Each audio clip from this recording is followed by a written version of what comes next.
Meet Zeke Draker. He was born into the Draker household, a family directly descended from legendary dragon slayers. However, his time to flex the family title was short-lived. He was soon abandoned because his family deemed him unfit. Apparently, his family wanted a swordsman, but Zeke turned out to be a cursed healer, someone no one cared about. In his pursuit of power, Zeke wandered across continents and eventually stumbled upon an ancient relic, a treasure even desired by the emperor himself. But in the end, he was taken down by soldiers sent by the emperor.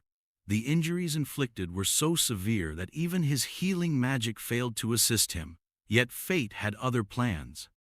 The ancient relic he had stolen triggered an upgrade system that allowed him to regress to a younger age with these newly granted ancient powers awakened inside. And from this moment on, his real story begins at the Draker household's training institution, the Cradle. Before diving deeper into Zeke's story, it's important to understand the background of his family. The Draker family is one of the three great transcendent households. This renown stems from their ancestor, Terracon Draker, the hero who saved the land 1,000 years ago by slaying the evil dragon Bahamut. It was Terracon's victory that laid the foundation for the Draker household's prominence. Perhaps due to their lineage, every descendant of the Draker bloodline has inherited the blessing of aura, allowing them to awaken high-level aura effortlessly and excel as knights. That is, until Zeke came along. Unlike his ancestors, he was born without the ability to wield aura, a deviation that cast him as an outcast within his family. After regressing, as Zeke relaxes on his bed totally carefree, the system window suddenly startles him. He immediately goes on high alert, listening intently after hearing the unusual sound. However, after scanning the room and finding no one, he convinces himself he might have just imagined it.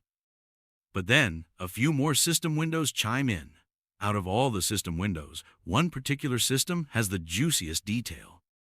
It goes on to announce that Zeke's soul has received the will of the Elder Dragon, and it has been merged completely with his soul. Soon enough, Zeke is also granted authority over part of the system, and as soon as the activation is complete, his eyesight is swarmed by a plethora of system windows.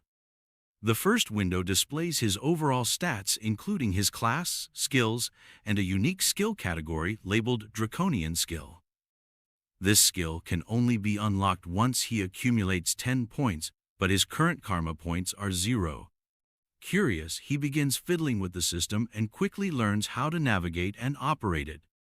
Among all the information displayed in the administration status window, what stands out to him the most is the class skill. The reason behind his curiosity is that this word, class skills, is a terminology from Draconic language that is not used in this current era. He has heard about this class skills from his master. According to his master, people of the ancient world classified themselves based on their strengths. Each class trained in specialized techniques referred to as skills. Since Zeke's class is that of a healer, his corresponding skill is called healing. After Zeke awakened, his master, who was female by the way, trained him relentlessly until he was on the brink of death. Her training methods were unusual, and he still remembers the unbearable pain she inflicted on him just so he could heal it back. In any case, Zeke decides to verify if he is indeed a healer, just as the system claims. As soon as he activates his powers, he realizes that he is, in fact, a healer. He's surprised because, in his past life, the time he became a healer was in his 20s, right after his ether hall was unlocked. Since he can't possibly access his healing ability without his ether hall being unlocked, it clearly means that his ether hall has already been opened. This news is as good as it can get. Not only has he returned to the past with all his memories intact, but his skills have also come along, and this just puts him in an even more advantageous position. As he decides to explore the system further to see what other surprises are in store, someone calls out his name and knocks on the door. Quickly, he scrambles to push the system windows aside before anyone can see. However, the impatient visitor barges into the room without even waiting for a response. The man who just entered is Zeke's exclusive servant, Decker. He's apparently here to check if his young master is prepared for the event ahead. Of course, Zeke has no clue what he's supposed to be prepared for. This ticks off this terrifying man, and he is clearly annoyed by how careless Zeke seems. To think that the young master forgot about this special day is just pissing this butler beyond belief. The poor guy, on the other hand, begins to tremble instinctively under Decker's intense gaze. Now that Zeke thinks about it, he recalls that, in his past life, he was always afraid of Decker. Even though his mind is that of a 32-year-old, his subconscious can't shake the fear instilled in this body. Right at that moment, one of the class skills activates, known as composed mind. Almost instantly, all of Zeke's trembling and any trace of fear that had been on his face fades away completely. Apparently, composed mind is a skill that ensures the user's mental state remains unaffected, no matter the situation, allowing them to maintain a calm and composed mind. Zeke finds it rather convenient that it can activate on its own. Meanwhile, the butler continues repeating himself, trying to remind his young master of the importance of the event ahead. However, Zeke doesn't respond immediately. After much insistence from the butler, Zeke finally starts paying attention and admits that he does remember.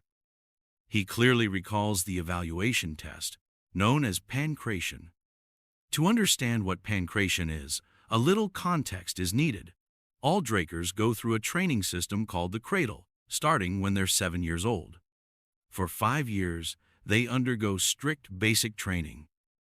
Every year, the instructors evaluate the incoming students through competitions in swordsmanship and combat, specifically pancreation, a no-holds-barred combat with no rules.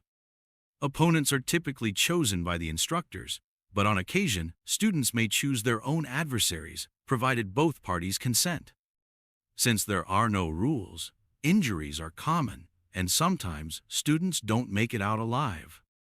But because this competition determines which class the students will be placed into within the academy, the children have no choice but to fight with all they have. The day of pancreation finally arrives, and the students find themselves gathered in the amphitheater. At the center of it all stands the instructor, who reminds everyone that today is the day of pancreation. All the students eagerly affirm what the instructor has said, and seeing their enthusiasm, even the instructor is somewhat intrigued by the high spirits of the crowd. This man is actually the head instructor, Panmark, and without further delay, he decides to get things started. In the crowd, the students begin to notice Zeke standing among. Some students find it laughable that Zeke is once again here after the humiliation he suffered last year. The duel between two students finally begins, and a student named Aaron ends it before it even starts, delivering a single uppercut that knocks his opponent out. But while the other students find the quick fight fascinating, Zeke isn't impressed at all. He remembers the time when he, too, used to be terrified of such fights when he was younger, but compared to what he went through in his past life, this is nothing. As Zeke yawns repeatedly while waiting for his turn, one particular student, Leon Conrad, is eagerly waiting for the moment to have a duel with our boy. Eventually, the time for Zeke's match arrives, and his opponent just so happens to be Leon. While my guy is rubbing his tired eyes, Leon throws a jab at him, instantly reminding the humiliation Zeke suffered the previous year. Of course, Zeke has not forgotten about it. He vividly recalls how he had begged Leon for forgiveness back then. Those memories are painful, but they're in the past now. Leon has always been Zeke's opponent every year. Our boy knows him all too well, how dirty of a player Leon is, and the kind of trash family he comes from. He is certain that the only reason he's facing Leon in this duel is because Leon pulled some strings behind the scenes to fix the match. Zeke would rather have a dog who bites rather than having a cousin like him. In Zeke's past life, he was never able to meet his 4 siblings of direct bloodline, but there were more than a dozen cousins, and many of them were more than willing to bully him. Suddenly, Leon calls out to Zeke once again, and just like before, he tries to humiliate him by reminding him of the miserable defeat he suffered the previous year. He further questions Zeke whether that level of humiliation wasn't enough to keep him away from participating in pancreation altogether. While Leon continues to throw one verbal jab after another, Zeke remains as cool as a cucumber, and it's all thanks to his composed mind ability. Although Zeke is calm and collected, there's still a limit to his patience. He won't tolerate some insolent bug bad-mouthing him repeatedly without consequence.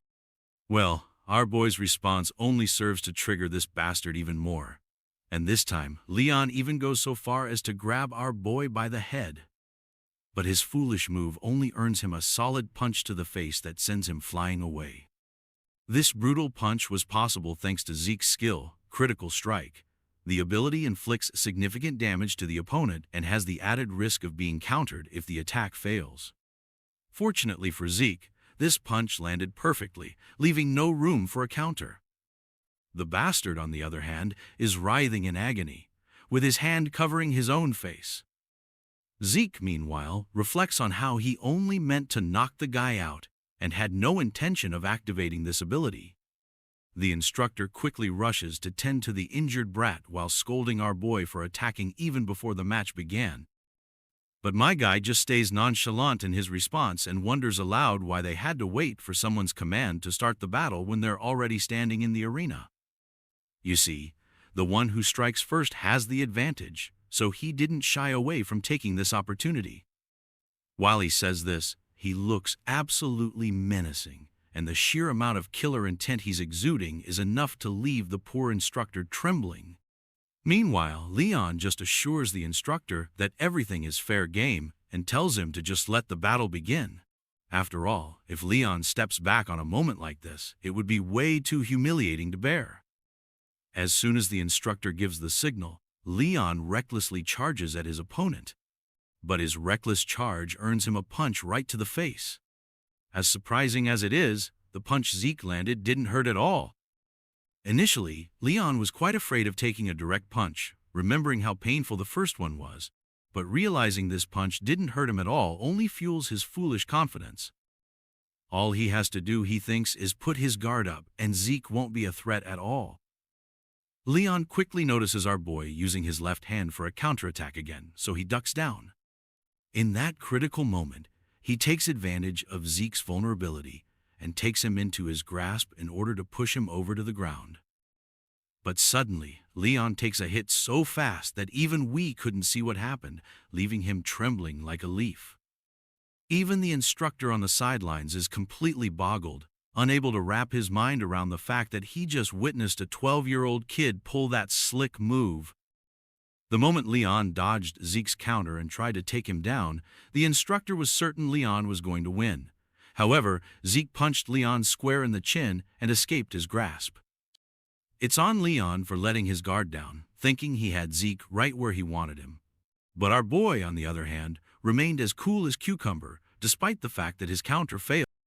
The concentration and precision needed to inflict such exact and effective damage is a feat in itself.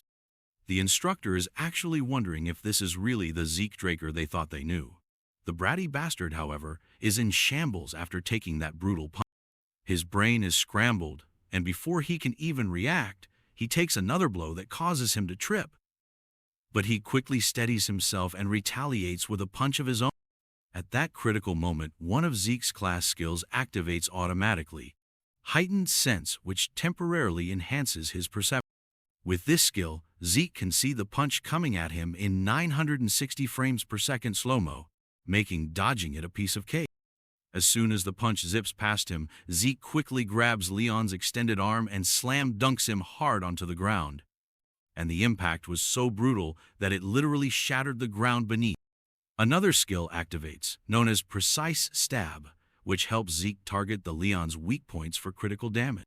After pinning the bratty bastard to the ground, Zeke balls up his fist, ready to obliterate his face. Poor Leon begs him to stop, but my guy still goes through with it, landing the punch square on his face.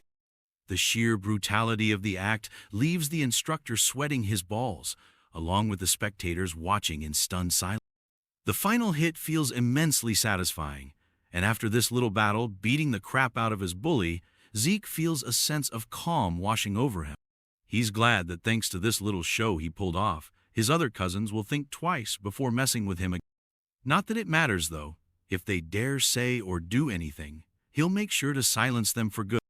It seems that wasn't enough to instill fear in these incompetent bastards. One particular punk, too complacent for his own good, challenges our boy and picks him as his pancreation opponent. This overconfident, cocky punk is Jakin Vardic, itching to make a statement, though he plans to let his blows do the talk. Well, Zeke doesn't mind at all. In fact, he's sure he'll get bored if Jakin comes alone, so he offers him the chance to bring a few other students along to make things more interesting. Our boy specifically calls out another student, Liam Stone, and suggests he join Jakin. Apparently, Liam is nothing more than Jakin's lackey. This suggestion feels like a slap in the face to Jakin. The very idea that he'd need someone's assistance to fight a brat like Zeke is a humiliation he just can't stomach. But Zeke keeps pushing his buttons, which only enrages this piece of flying trash even more. Jakin's seething now, eager to beat Zeke to a pulp. As both contestants stand in the arena, the instructor this time explicitly warns Zeke not to move before the command. Well, it seems like Jakin did bring his servant along after all, which only makes Zeke even happier. After all, in Zeke's past life, Liam had a reputation for being an exceptional fighter, even earning the title of mercenary king. Back then, as Jakin's servant, Liam joined the cradle and the academy. However, being a distant relative, he was overlooked in education. He desperately begged to join higher education at Academy Valhalla, but ultimately ended up in the Knight Order of a small nation called Baranon. When Baranon eventually fell, Liam became a mercenary. In those chaotic times, the strong naturally drew followers. With his long tenure as a mercenary, Liam rose to prominence as a Red Knight and eventually founded the Stone Mercenary. He united the three largest mercenary groups, earning the title of Mercenary King. When the Empire hired the Stone Mercenaries, Liam entered the Continental Wars, where Zeke, along with the Northerners, faced him as a formidable foe. But this time, our boy is determined to carve out a very different future for himself. As soon as the instructor gives the signal, Jakin confidently lunges forward, delivering a punch with such force that it disturbs the air currents around him. But, not surprisingly, Zeke casually grabs and blocks the punch as if it were nothing. Jakin quickly flings our boy's hand away and retaliates with a kick of his own, but that kick ends up backfiring against this filthy bastard. As soon as his kick connects, Jakin feels an immense amount of pain, causing him to stumble. It turns out he hit Zeke's strong barrier, which was created around his elbow, and that caused serious damage to Jakin's leg. As Jakin looks at his injured leg, Zeke quickly lunges forward, balls up his fist with his skill activated, ready to throw it down. But poor Jakin quickly tries to protect himself, putting his hands over his face. Seems like Jakin miscalculated Zeke's moves a little, because our boy never intended to land a hit on his face. Instead, he tags the bastard right on his injured leg. After that sneaky move, he follows up with a punch to the ribs, one that's enough to make Jakin gag up copious amounts of blood. The overconfident bastard is finally on the ground. Left with no pride or dignity, he angrily instructs his sidekick to kill our boy right away. The time has come for our boy to deal with Liam, and this bastard is exuding some serious killing vibes as he strides toward him. The most annoying thing about fighting Liam is his insane reach, which puts Zeke at a serious disadvantage if he lets Liam attack first. So my guy takes his stance and decides to take the lead, throwing a few blows of his own. Using another skill, known as Slash, Zeke moves so fast that all anyone can see are silhouettes throwing a barrage of punches.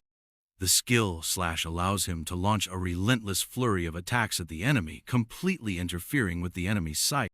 The guys watching from the sidelines are feeling true despair, witnessing just how much of a gigachat our boy is. Zeke knows they're curious and confused because none of them have seen anything like this before. You see, in a place where sword dominates, seeing a brawler's fist-fighting technique is a rare and almost unheard of sight. As impressive as this ability is, it's also taking an equally heavy toll on his body. But even that isn't the biggest challenge. The monstrous physique of Liam is what truly tests Zeke. No counterattacks, no dodge.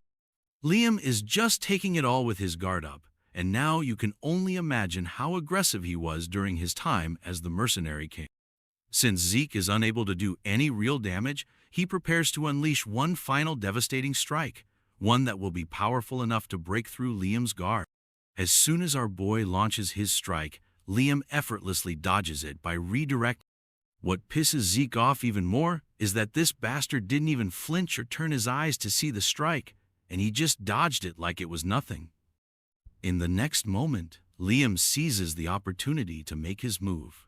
Lifting Zeke high into the air, he prepares to slam him hard onto the ground. But Zeke isn't about to let that happen without a fight. He quickly strikes Liam over the head. His class skill, heightened sense, activates, and with it, he completely turns the tide. Using this advantage, he locks Liam in a deadly neck hold with his legs, cutting off Liam's air supply. No matter how strong Liam's body is, he's still powerless without oxygen reaching his brain. However, it seems Zeke overestimated himself. Liam retaliates brutally, landing one devastating blow after another. The relentless flurry of punches even forces the poor guy to gag up blood. But despite the barrage of hits, Liam's body finally begins to falter. His strength wanes and eventually he succumbs, losing consciousness due to the lack of air. The spectators are left in awe, their breaths caught in their throats at the sight of such a jaw-dropping battle. But among them, there's one particular student who, instead of feeling worried or shaken, seems oddly exhilarated. He's actually excited and can't wait to take on Zeke as his opponent. After the day of pancration was over, our boy returns into his quarters, where his servant inquires about his well-being. He has heard that Zeke was gravely injured during the matches. To this, Zeke just shrugs it off, claiming he's perfectly fine. However, the butler does not relent and insists on checking his pulse to verify that everything is truly okay. Zeke can tell that this old coot just wants to check whether he has awakened his aura or not.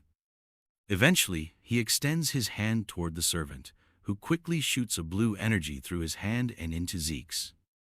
Seeing this blue energy makes our boy pause and wonder if his servant might actually be a blue knight. You see, when checking if someone has awakened, most people simply examine their dantian. But this man is being unusually thorough with it. Imbuing someone else with aura is difficult enough on its own. But for this old man to control it so precisely like this, he must be a blue knight. Apparently, not all knights are the same. They are classified according to their martial prowess and aura manipulation proficiency. White swordsman is the novice level, and most children before the blessing rite are white swordsmen. A yellow swordsman is the level you attain once you've awakened your aura and opened your dantian. All trainees of the cradle become yellow swordsmen after the blessing. Once you've learned to freely control aura, you earn the title of knight. The purple knight level is when you can reinforce your sword with aura, while the blue knight level is achieved when you can manifest an aura blade. Beyond this, the realm of those who have transcended their limits, the realm the mercenary King Liam and our boy had reached before his regression, is known as the Red Knight. Then there's the Black Knight. But only a few of these monsters exist across the entire continent. With that in mind, Zeke can't help but wonder how someone as skilled as his servant, who is clearly talented enough to be a commander, ended up acting as his babysitter. Still, no matter what, Zeke is sure there's no way this guy can detect his ether, something only 2 people in the entire world can use. Finally, the old man finishes his examination. With a firm tone, he questions his young master, asking if he might be hiding something. Of course, Zeke plays it cool and feigns ignorance. He counters by asking if the butler perhaps knows something that even he doesn't. A moment of silence fills the room, but it's quickly broken by our boy, who just drops the conversation by claiming that he was just joking. The butler then hesitates, but can't help himself, and questions Zeke about how drastically he has changed. This makes our boy to halt his movements. He turns around with a glare in his eyes. The question his butler asked is entirely wrong. Instead of asking why Zeke has changed now, the butler should have been asking why it took so long for Zeke to change. He then informs his butler that many more surprises are yet to come, so there's no need for the servant to be shocked repeatedly. All he has to do is follow the command. The humble servant acknowledges his master's words and bows his head in submission, ready to follow without question. The butler then reports that the training room Zeke had requested is already prepared and waiting for him. Zeke is pleased with the report and dismisses the old man to get some well-deserved rest. As our boy walks off alone, he has a nagging fear that his butler might have been ordered to keep an eye on him. To counter this, he decides it's best to keep the butler close, so he can manipulate the old coot and extract the information he needs. Zeke still has to figure out who ordered his butler to watch. He's pretty sure that no one from his mother's side would dare do it, which only leaves his sibling. Once Zeke enters the personal training room, he's immediately struck by how lavish the place is, which only confirms that this household truly lives up to its name. Before starting his training, he decides to check the system. With a command, the system panel pops up in front of him. There, he notices that his /skill has reached proficiency. He has no clue how it happened, but he makes a wild guess that it probably leveled up from using it repeatedly. The skill is naturally activated based on his actions, and he doesn't need to do anything in particular to activate it. From what he can understand, if he learns something new, it will likely be added here as a skill as well. He's still unsure about the difference between a skill and a class skill, though he does notice that they both activate similarly on their own. Lastly, there's the Draconian skill, but he can't view it yet because it requires 10 points to unlock. He presses on the option, and the next system window informs him that he can earn karma points by killing monsters. His current karma points stand at 0.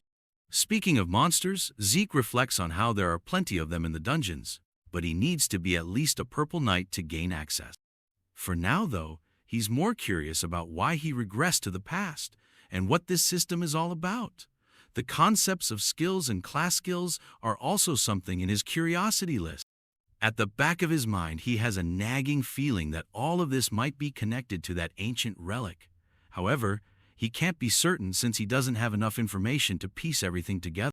Whatever the case, he grabs his sword and decides to use everything at his disposal to grow stronger, whether it's the system or the Draker lineage. In this world, there are two known powers, the aura of the knights and the mana of the mages.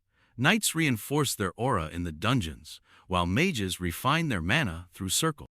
The two powers are at opposite ends of the spectrum, meaning if one has awakened one power, they cannot awaken the other.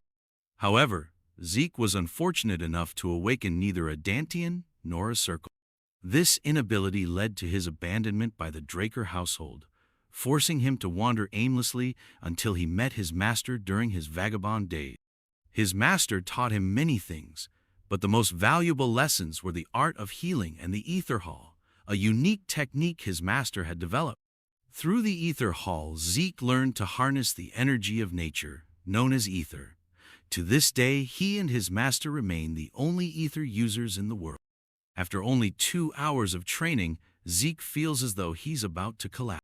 However, his class skill healing activates in tandem with another class skill, Vigor Recovery. Healing is an exceptionally rare skill, one Zeke hadn't even known existed before meeting his master. If others were to witness him using it, they'd brand him an irregular. That's why he refrained from using it during his fight against Liam and had to rush to heal himself the moment he returned to his room. After his body recovers to full strength, Zeke decides to continue practice. He knows he cannot afford to waste even a moment. By dawn, Zeke looks utterly exhausted after relentless training. The entire hall bears the evidence of his efforts, with deep gashes scarring the floor and trails marking where his sword struck. Anyhow, a week passes by and we find ourselves in Cradle Cafeteria. There, Zeke overhears some students talking about him. They think he's turned into a completely different person now. Since he is a born loser, they assume he might have dabbled in black magic. Meanwhile, in another private lounge, all the big shot students are having dinner together. The first one chowing down on steak is Raina Turan. Then there's this guy, Owen Zimmons, calm and composed.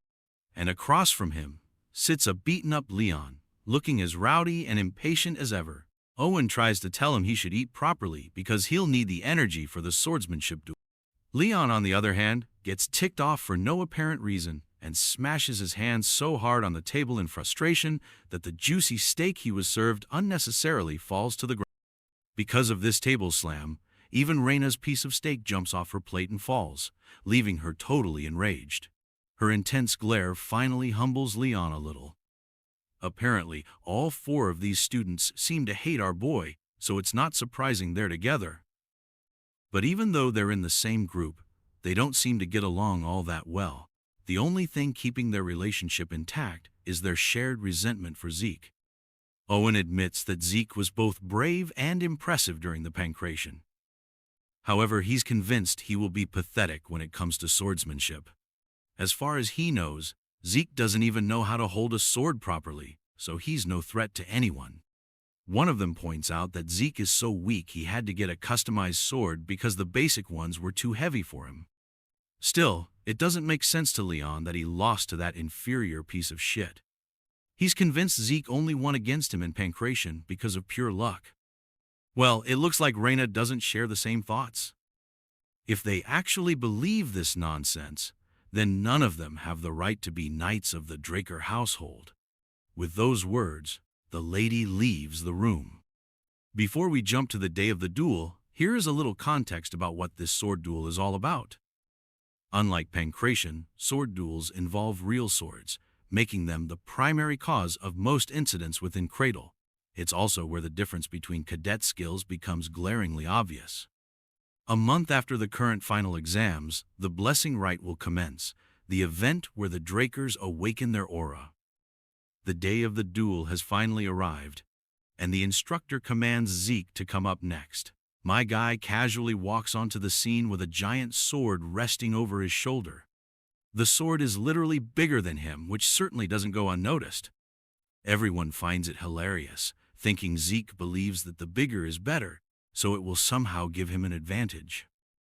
The person stepping up from the other side is Reina, who looks absolutely fired up and dramatically throws down the gauntlet to challenge our boy to a duel. Well, my guy is more than ready to take on this challenge and accepts it without a second thought. It doesn't sit well with Reina to see Zeke effortlessly lifting a claymore. Now that she's facing him in person, she can tell this isn't the same Zeke she once knew. The person she knew once could barely hold a sword properly. His presence is so striking that she begins to feel intimidated. But she quickly snaps out of it, disgusted with herself for even thinking that she could be intimidated by him. Backing down isn't an option now, especially since she was the one who issued the challenge. Meanwhile, Zeke is also feeling quite intimidated. He knows his usual tactics won't be enough to get the victory he wants, because a duel against the Lightning Knight is no joke. It's downright nerve-wracking. You see, Reina Tyrone was well-renowned and had earned the title of the Lightning Knight in his past life. She made a name for herself during the Continental Wars and is recognized as one of the greatest of the next generation of Drakers. She's one of the rare few who awakened her aura even before undergoing the Blessing Rite. As far as Zeke remembers, she must have awakened her aura a few years ago. However, she hasn't used it in Cradle because she's been focusing on improving her fundamentals. As soon as the signal to commence the duel is given, both contestants clash their swords right away. After the first clash, Reina steps back before charging at him again. With one strike, she sets Zeke sliding backward. Just these two exchanged blows were enough for our boy to draw the judgment that she's even better than he expected. The feisty lady charges at him once more, swinging her sword as fast as she can, lighting up the area with sparks. In the background, her friends are getting restless and impatient, urging her to just finish him off in one strike instead of playing around. But one of the wiser ones reminds these idiots that Reina isn't toying with them. It's Zeke who is pushing her around. Now, switching to her perspective, she can clearly see the openings and vulnerabilities in Zeke's guard. Yet every time she tries to exploit them, her sword is quickly blocked by his sword, almost as if he's applauding her attempt. What's even more frustrating is that after he blocks one attack, he intentionally leaves another vulnerable point for her to strike. It's as if this duel isn't about winning, it's meant to teach. After a few exchanges, Reina finally steps back, utterly exhausted by the back and forth. She wants to catch her breath before coming back for more. Meanwhile, Zeke doesn't have a single ounce of sweat or tiredness on his face. In fact, he looks bored. He's not that impressed. She is fighting honestly without using any, but it's expected from someone obsessed with their fundamentals. Now that they are at it, he decides to help her break out of her. He intentionally takes an extremely low stance, as if he intends to close the gap in one move. Reina is confident in her speed and doesn't think much of it. But in the blink of an eye, Zeke closes the gap and is right in her face before she even has time to react. He swings his sword so hard that it literally cracks the ground with the force of his giant blade. The girl, on the other hand, is sure that as long as there's distance between them, she can react to his moves. Zeke swings his sword through empty air, but it wasn't meant to hit. Instead, the debris he flung into the air with the force of his swing strikes her square in the face, leaving her nose pretty banged. Next, Zeke charges at her with his massive sword in hand. As she sees that shiny blade only a few centimeters away from her neck, she's sure she's done for. But as surprising as it is, the sword Zeke was holding suddenly goes flying into the air and lands a few feet away. With that, the crowd quickly declares Zeke the loser, while showering Reina with praise for winning without even using her aura. However, the instructor knows this isn't what it seems, and his face is painted with sheer horror, as if he just found out he has more than one father. What the cadets didn't notice was that as Zeke's attack closed in on Reina, she used the faintest amount of aura, so subtle it was barely noticeable. The fact that Zeke forced her to use her aura, despite her vow not to until she entered the academy, is nothing short of insane. As Reina stands there, her face riddled with doubt and regret for breaking her promise, Zeke suddenly charges at her. With his fist balled up, he strikes her square in the throat, reminding her that this isn't over yet. She buckles over her knees with blood leaking from her mouth. The other coward sitting in the cavea is outraged because this was supposed to be a sword duel, so they won't stand for such cheap attack. Everyone present points their fingers at Zeke out of contempt, calling him shameless for pulling off such a move. Meanwhile, Zeke remains completely unbothered by all the noise and insults. He calmly asks Reina if she wants to continue. Reina, on the other hand, stubbornly believes she hasn't lost yet, reasoning that he only struck her because she let her guard. But as she thinks about it, a realization hits her. If he had been holding a knife instead of throwing a bare-handed punch, she would already be 6 feet under. For that reason alone, she honorably concedes defeat. The crowd, which had been eagerly mocking Zeke moments ago, falls into stunned silence. Zeke Draker, who was labeled human scum just days ago, has achieved an undeniable victory against one of the most talented children of the famed houses. The fact that Reina Turin, the Lightning Knight, was defeated is simply unfathomable to most of those present. The scene transitions to Abel's castle. Outside, a dangerous battle has just ended, leaving behind a trail of bodies in the... William witnesses the horrific scene and fails to understand how Abel is calmly drinking tea without any worry. Abel's current focus is on a letter that mentions Zeke Draker's victory over Reina, the prodigy.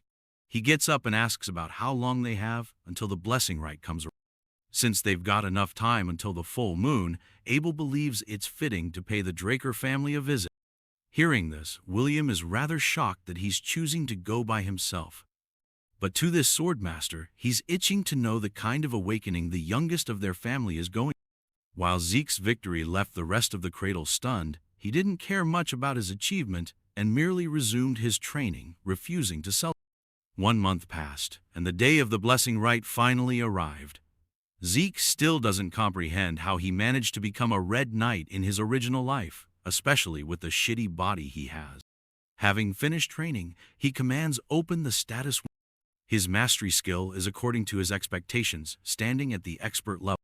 What's even better is that every time a skill ranks up, its mastery level resets, as evident by his numerous skill tiers in rank D and E.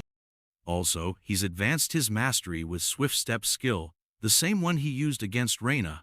Thanks to his sharp senses, he can tell the butler is watching. Decker informs his master that they're to leave in 2 hours for the event. Zeke thinks it's time to get ready. Zeke hasn't visited the main estate in a long time. He's on his way to the Draker family's house situated in the Duchy of Troy. While the family's main residence is located in the center of the continent, the blessing rite is held where the legend of the Dragonslayer surfaced. Having arrived at his destination, Zeke steps outside the carriage and into the dragon's nest lair.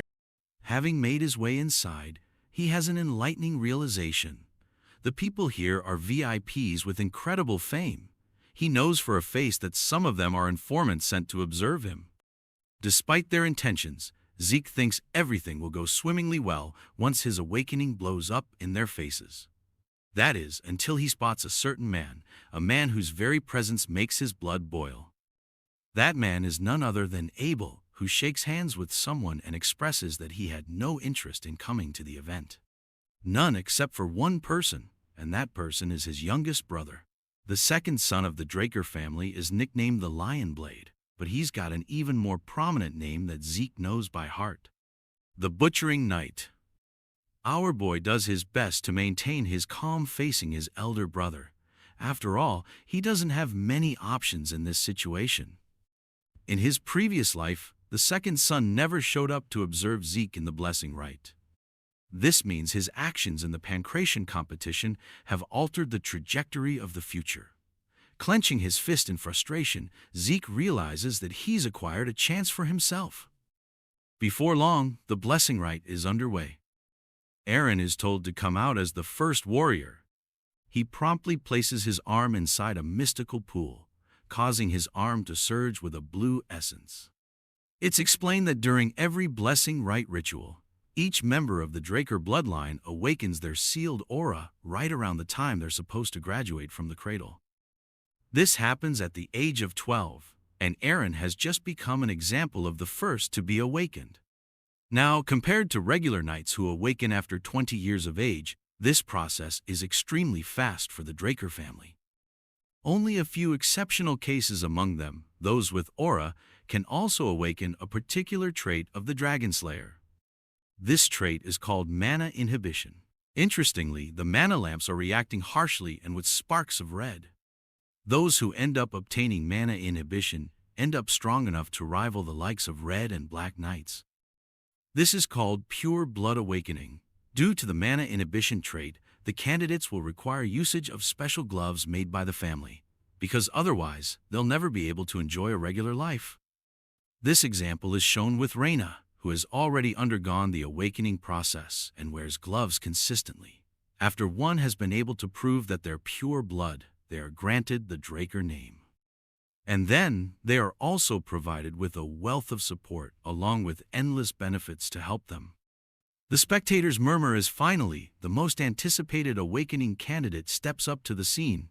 They all think that this child's awakening will surpass even that of Reina's. As Zeke steps in front of the statue, he finds himself surprised that he's found himself here again. The previous experience was traumatizing in his old life. While the blessing rite was the only thing that helped him advance through the cradle, this was the day he earned nothing but embarrassment. However, reality is now different. He possesses the ability to heal, manipulate ether, and on top of everything, he has learned to be tenacious and strong with his own abilities. That's why he's expecting a lot from the bronze statue to do him a favor here. As he dips his arm inside the pool, the statue reacts. It shakes before coming to an abrupt stop, shocking everyone in the room. It's something that has never happened to any candidate before, and it has left even Abel speechless. As he takes out his arm, the boy confirms his thoughts. He knew things wouldn't be different this time around. It's because of Abel that he jumped to conclusions and became too confident. The rest of the people are just shocked that the most anticipated candidate failed to awaken. They make fun of him for not awakening despite being a direct descendant. Then there's the question of him beating Reina, which everyone now believes must have been through a sneaky trick or something. Still, our boy has zero fucks to spare, and instead focuses on becoming stronger via other awakenings. The system greets him with a sudden apology after experiencing an error. Zeke looks perplexed as the system informs him that necessary information is missing from his class identification. This part of the message captures his attention. The system tells him that the input is complete and that the terminal has identified the user's talent as a healer. With that, he unlocked his class and simultaneously gained access to the rare class. Zeke can't believe his eyes as the statue begins to illuminate red lights, indicating a pure blood's awakening. No one can believe that he's starting as a red knight off the bat. The system connects and unlocks the ancient dragon's blessing from within Zeke's soul. While this is happening, Abel is calmly observing his brother. The talent of kin is the first thing that is awakened, and then his already awakened talents combine together, morphing together into a new class of its own. There is so much going on that Zeke doesn't understand, especially when he sees a new unique class called the Immortal, which the system has chosen for him. The shimmer of gold light surrounding his body attracts the attention of the spectators. They're certain to have seen the red light from the statue, but they're filled with doubts. Zeke has understood the situation perfectly and thinks it's pointless to speak against them right now. They question if the statue is broken, but then, how would one explain the mana lamp reacting to the reading? There wasn't any mana inhibition, so it can't be a pureblood's awakening is what they want to believe. That's when Abel begins to applaud, mocking the people for failing to congratulate the newly awakened purebloods in a single go. He thinks this is an opportunity to celebrate the occasion instead of murmuring doubts. Since they can't speak against him, they give them a round of applause. Abel demands a pair of gloves to be prepared for his young brother. Zeke receives the gloves but has a low opinion of them. He walks away while Abel is satisfied with what he sees. As for our boy, he's pissed that he received Abel's help from all the people. The blessing rite soon comes to an end, and a celebration party for everyone to enjoy is next. Zeke is on his Sigma male grind set and doesn't want to show up to the party. He comes to a sudden stop after a voice calls his name. This is completely against Zeke's expectations, as he wasn't expecting Abel to pop out of nowhere. He wants to know where the kid is going, and even congratulates him with a handshake. Despite hating his older brother, declining his handshake here would put him in trouble, so he acts all nice and reaches to shake his hand. That's until he remembers a bloodbath from the memories of his previous life. For some reason, Zeke retracts his hand and refuses to say a word. Abel reveals a hint of his malicious nature, blaming his little brother for the awkward situation. In his thoughts, Zeke simply can't accept shaking the hand of a man he deems the most disgusting and despicable. Abel doesn't really care much and waves him goodbye. He's expecting to meet him later and walks away without bothering him much. To his words, Zeke confirms that he is also determined to meet his brother one day. Fast-forwarding to the party, where many are busy discussing the recent awakening of the two purebloods. No one has yet to figure out what Zeke's golden light implies, as it has never happened before. They wonder about his location as he's nowhere to be seen. We do catch a glimpse of Zeke, but he's unwinding in a different room, having barely survived the suffocating social event. Also, he still can't place how he's the only one unaffected. The thing about pureblood awakenings is that they have mana inhibition as a trait. It's supposed to showcase that the Draker family is against dragons, who are known for being the source of mana. Be that as it may, most machines require mana as their necessary fuel. The fact is, a pureblood needs the use of special gloves for the cause. If Zeke is supposed to be a pureblood awakener, then he should have faced problems the moment he took his gloves off. But right now, he seems unaffected. This causes him to pop open the status window, which is different in its properties from before. Instead of having mana inhibition, he possesses a unique trait called mana reflection.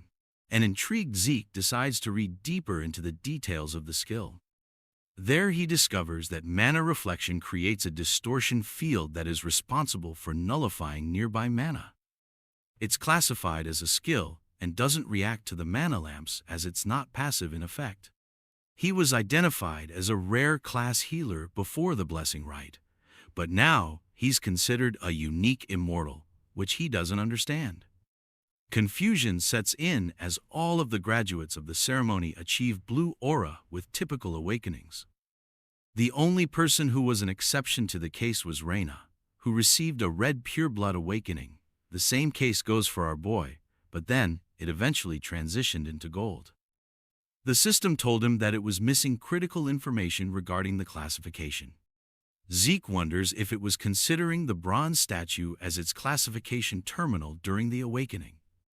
The moment the system injected the necessary information inside the terminal, the statue reacted strongly and emitted a red light. Everything is starting to fall into place now. Zeke believes that the statue isn't there to determine if one has awakened or not. Rather, it's supposed to judge their class. Red implies a rare class, and gold implies a unique class.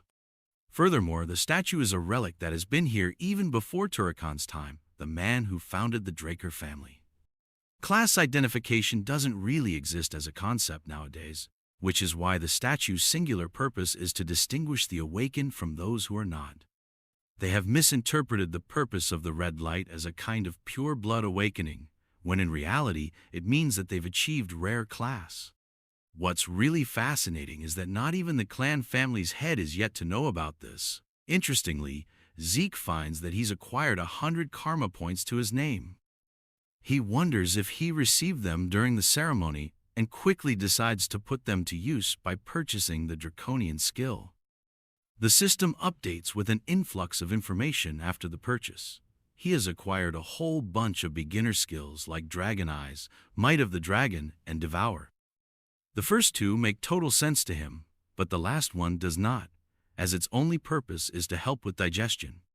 The dude really doesn't want to invest his points into something he's uncertain about, so he goes for the Dragon Eyes and Might of the Dragon instead. The second skill is riskier to use as it involves the use of aura, so for now he activates Dragon Eyes to see what's so special. It's a little undermining because Zeke doesn't perceive anything noteworthy or new to his senses and his surroundings. That's until he opens the window to stare at the statue in the garden. The skill amps up his magnification, allowing him to view farther objects from up close. Also, he's granted the ability to view detailed information about the object he's viewing. All kinds of properties regarding the statue's build flood his body with information. It takes a toll on his body, and he feels extremely exhausted after using the power. Zeke thinks his powers will be sparingly useful if they have such a heavy drawback. Thankfully, his healing factor kicks in, fixing his exhaustion. What's surprising is that Zeke didn't even input the intention to heal, it just kicked in automatically. Inspecting the system screen, he realizes that all of his class skills have converted into passive abilities and even jumped up a level. The healing factor allows him to repair his body without triggering the activation. It's an excellent version of his previous skill. While it seems like healing is way too OP, it's not something you can consistently spam. Otherwise, he wouldn't have died in the first place. At the same time, the healing factor is infinite in nature. In order to test his evolved skill, he takes a blade and gives his arm a slight cut. Seconds after the injury, the healing factor automatically kicks in, healing the cut without leaving any marks. The usual time to graduate from the academy is 5 years, but a confident Zeke thinks he'll be able to get it done in 2 years. The Draker Academy is the greatest knight academy ever known. Any aspiring knight would sell anything to take their spot inside. Located in the Duchy of Troy, the academy thrives with the spring life each time a new semester comes around. As Zeke walks among the others, he notes how the higher-ranked students are comparably no different from adults. They're just as capable, and if he were to compare these guys to the cradle, then they're nothing more than children from great families. Zeke thinks his entire family is messed up. Among the thriving branch families supporting the Draker family, 3 families are the most prominent and have the influence to be called the Great Families. The first is the Tarun of Strength, which Reina is a part of. The second family is Zimins of Wisdom. And lastly, there's the Vardek family of Gold. The children of those 3 families are here, but Zeke couldn't spare a second thought for them. The scene cuts to the high-class dormitory of the Platinum Mansion. This high-class dormitory boasts a training hall, an exquisite library, and all kinds of premium facilities. The best of the best students are supposed to enjoy the luxuries. As for the pure-blood awakeners, they're granted an additional privilege of floor master. This floor is known as the Platinum Floor. A maid greets our boy's arrival, and he's soon escorted to his assigned floor, where others are waiting. Arriving here, Zeke is a little exhausted to find so many people, despite him being awakened as a pureblood. He's told that Decker is waiting for him in another room. Without wasting time, Zeke goes to meet him to see what's up. The butler has something to show to his master. He surprises him with a premium pair of gloves that he initially received upon awakening. He's already acquired new gloves, but Zeke's got his eyes set on a new sword now too. He picks his blade, which the butler supports without concern. The Duchy of Troy is known to be close to the mountain ranges. That's why it's got an abundance of good iron and skilled craftsmen, who prove to be an irreplaceable source of strength for the alumni. Decker wants to search for a craftsman for the young master, but Zeke is fine handling it himself. He wants to see them in person and requests Decker to set an appointment in advance. The name Galleon Halbert is someone not even Butler has heard of before. He intends to contact this man for an appointment soon. At the same time, he reminds Zeke to review the documents before his first class begins tomorrow. Later that day, Zeke is busy reviewing the notes when comes up with an interesting observation. The platinum floor is reserved for him, so he could test out his new draconian skills and help them develop. A maid comes to inform the young master that Reyna has sent a dinner invitation to him. Zeke is surprised upon hearing this and decides to pay a visit. He comes around to her floor and finds himself a little stumped because Reyna is out here playing Al Capone or something. She welcomes him and apologizes for the unique dinner set. Zeke doesn't mind and takes his seat. They first decide to eat and then talk. Observing her from across the table, Zeke can tell that she's utilizing the aura in her lower abdomen even in a setting like this. He wonders if she set her sights on becoming a purple knight, which might explain why her sword skills have reached their limit. It's a waste of good potential in his eyes. Finished with dinner, Zeke is exhausted and surprised that she ate way more than him. With their appetite satisfied, she wants to get to the meat of the situation.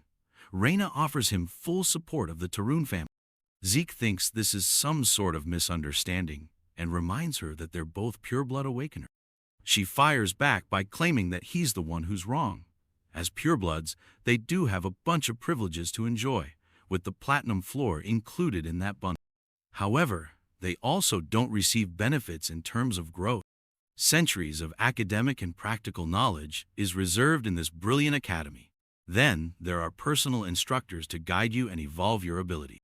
If someone doesn't have either of these things, they'll definitely lag behind.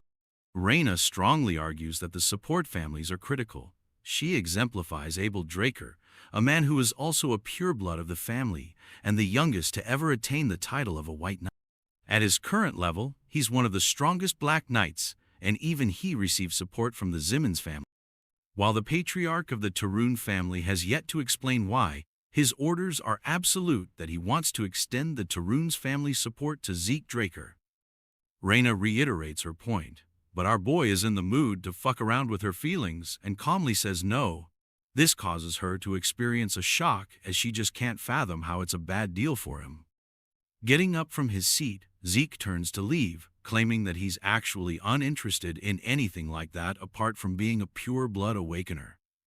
To pay her back for the meal, he has one personal piece of advice to share. Zeke shares that her sword is much too powerful, and he figures that it has to be related to those men behind her. Zeke offers that her greatest strength results from her flexibility of her adaptable body. He advises against attacking her opponents head-on. Instead, she should use her fluid movements to calmly redirect her opponents to land a precise, single attack. Zeke thinks that if she's capable of doing that, she'll inevitably grow much stronger than she already is. Saying that, he parts ways, leaving her frustrated. She wanted to utilize her family's tradition of strength, which is what she's been doing up until now. Still, Reyna can't deny a part of what he just said. She has been endlessly trying to become worthy of her family's name, which influenced her style quite a bit. While Reyna was young and praised as a genius prodigy, no one offered her any advice. This interaction with him has left her to reevaluate her opinion of Zeke Draker as a person. Skipping ahead to Zeke's monologue, he's reflecting just how powerful he's gotten with his new skills. After all, even an entire night's worth of training couldn't stop him just now. The dude literally has infinite stamina now. He's gonna last longer in bed than the age of the universe. In his previous life, this place was nothing more than hell for him. But with his newly awakened state, it's actually pretty chill now. Zeke is enjoying the peace that can't be bought with money or power. As he's minding his own business, the representative of the Zimmons family approaches. Owen is the third son of the family, and he's an expert in manipulation. He blackmailed and bullied our boy in his previous life. Interestingly, he also invited Zeke to a dinner invitation only to get rejected in the face. Surprisingly, Owen is acting way too friendly in this life. Zeke realizes what invitation letter he's referring to and releases a snarky remark. Owen questions why he refused to reply, only for Zeke to coldly respond that he doesn't have to give a damn about the fucker's message. His rude remark just now captures Owen's friend's full attention, who thinks the boy is being overly blunt to a polite invitation. Zeke pulls a "who the fuck are you" card and really couldn't be bothered about knowing him. So he leaves, realizing that this show-off just wants to suck Owen's dick by appearing strong. Shockingly, this bastard has the gall to attack Zeke unannounced.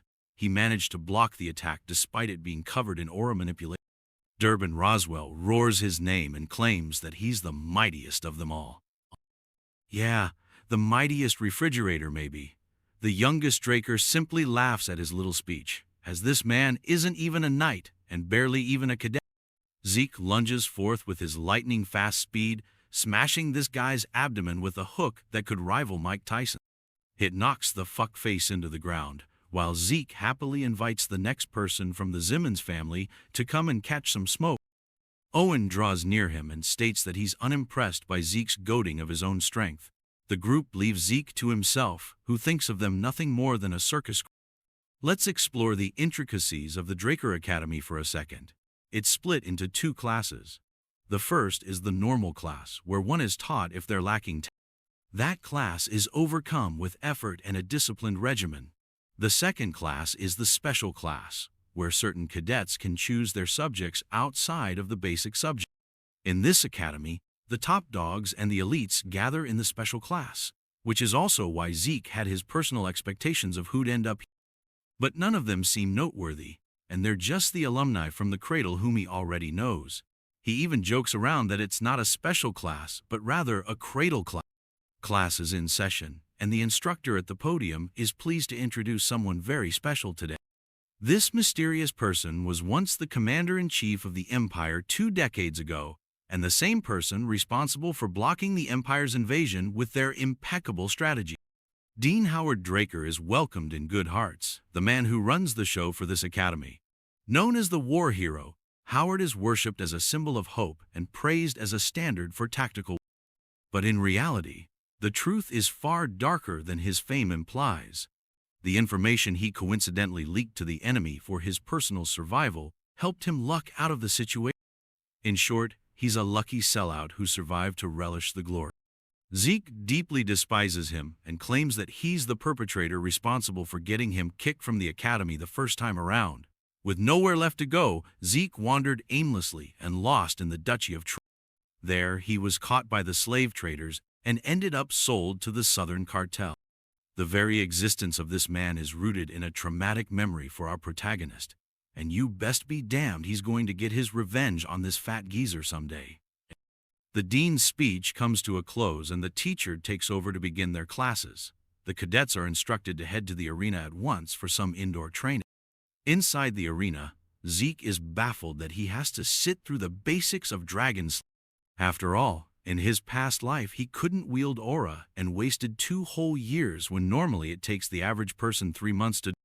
The instructor welcomes the students, introducing himself as the Rose Knight, Andre Drake. He's in charge of teaching them the basics of dragon slaying. He recalls that Andre isn't a pure-blood awakener who still managed to graduate quickly from the academy and was praised as a valedictorian from Valhalla. He isn't even from the family, but his talent is simply so remarkable that he earned the Draker family's name. This man is the guy your girl tells you not to worry about. Zeke admits that the special classes teachers all vary in levels, but this dude is notorious for his shitty personality. Andre shows them a demonstration by telling them to keep quiet so he can start the class. He has the cadets drawing their swords, preparing for the training. His eye catches Zeke's special sword, which is enormous compared to the others. Zeke doesn't have any trouble demonstrating just how easy it is to wave around. Andre's resting bitch face commands him to step foot in the arena. He thinks the boy is being overconfident by picking a sword unfit for his body. Of course, this is just typical teacher talk, and Zeke wanted this to happen, hence his choice to pick the sword. He arrogantly boasts that he could defeat the instructor with the same weapon. It's quite the provocation that shakes Andre. The scene is getting tense, so much so that the system activates a mental defense skill for our boy to withstand the situation. Happy to oblige, Andre prepares to draw his sword to offer a boy a practical experience. But it's just what Zeke wanted. The instructor even lays out a condition for Zeke's victory. He will not only choose to ignore the boy's arrogant words, but also grant him permission to do whatever he wants in his class. The instructor even gives him a leeway that he'll go easy and won't even use his aura on the cadet. But that's just playing right into Zeke's advantage even more. He's extremely confident in his ability to best Andre since he knows about the man's weakness. However, since his watchful brother is keeping an eye on him, Zeke doesn't want to risk gaining unnecessary attention like last time. So his battle strategy is to cut Andre's uniform just a bit before accepting defeat. The fight begins as Zeke launches an immediate swing against his teacher's. However, Andre deflects his strike even at that range, demonstrating the skills of a blue knight. The fight's going to be tough, and Zeke knows. He bounces around and attacks from every direction, only to get deflected by his teacher's quick reaction time.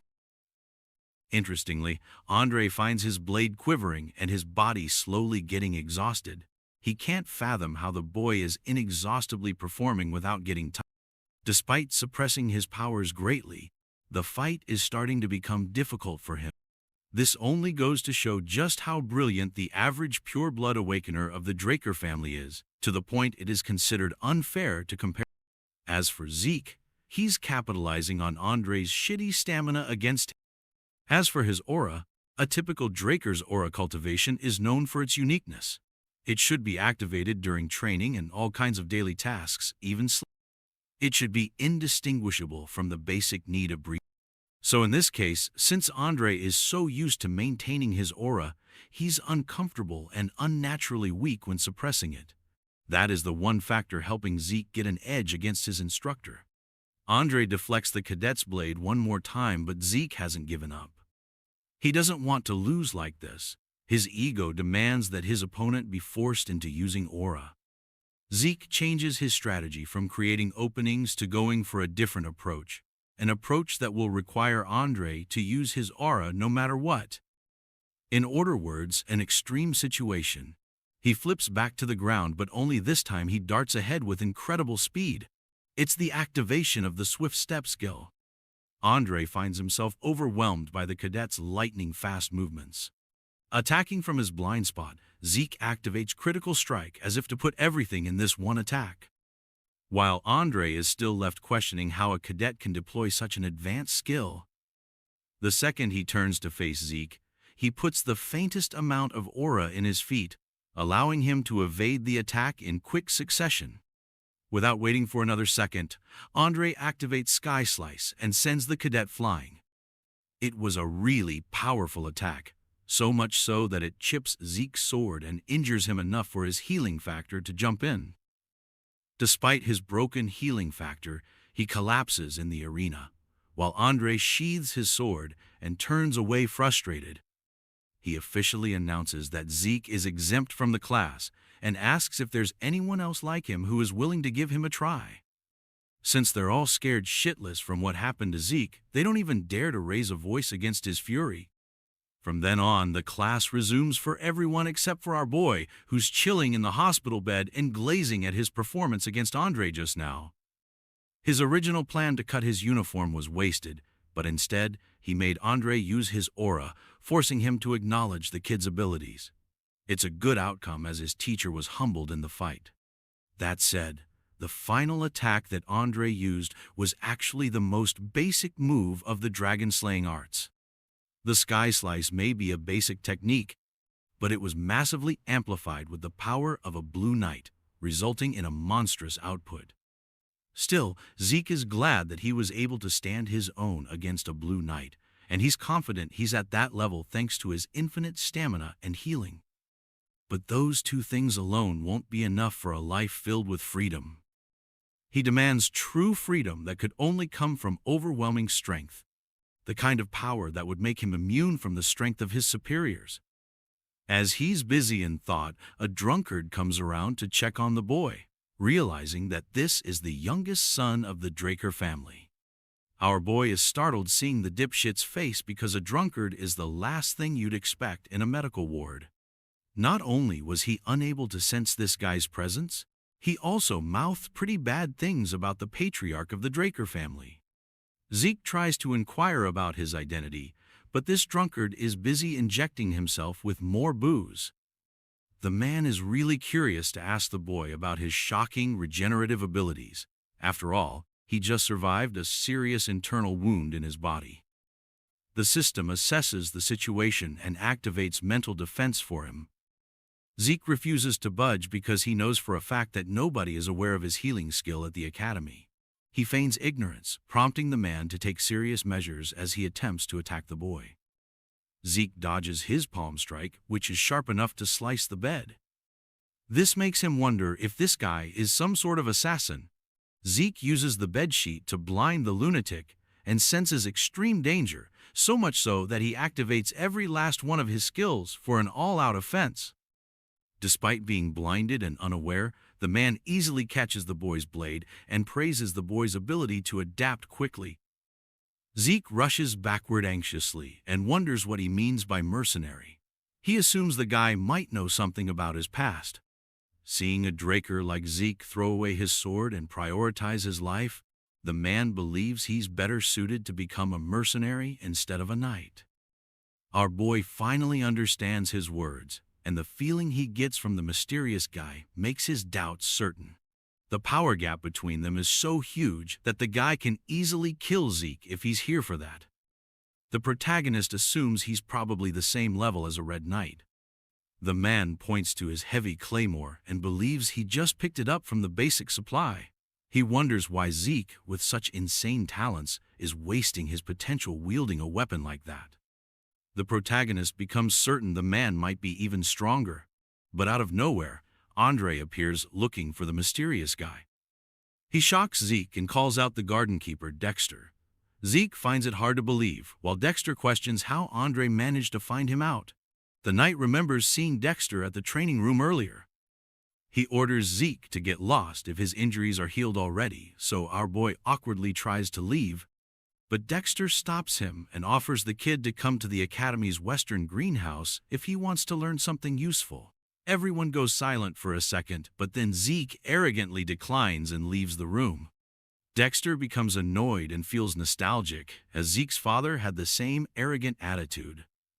Since Zeke's not a gullible kid anymore, he quickly catches up and believes if the gardener has the balls to mention Arthur, the patriarch's name, so casually, then he's definitely the person who only took Andre as a student in his entire life. Duke Dracar, the Gale Knight. He's also one of the knights capable of using martial force.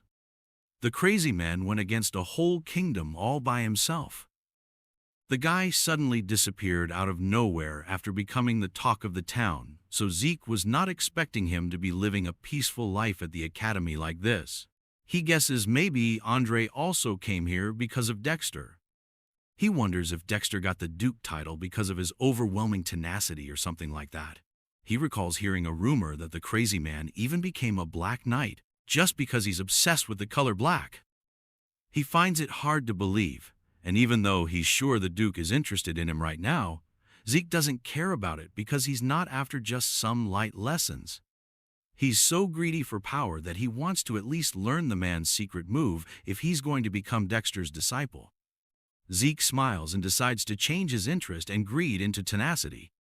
At the Magic Academy, Professor Phantom awkwardly continues teaching the class and asks if anyone has a question. The whole class ends up sleeping out of boredom, which is a bit demotivating for the professor. So, he continues his lecture, but the protagonist raises his hand and questions about the mana energy transfer law the professor just mentioned. Phantom becomes excited and starts acting differently since it's the first time getting a question. He takes his time and explains everything to Zeke.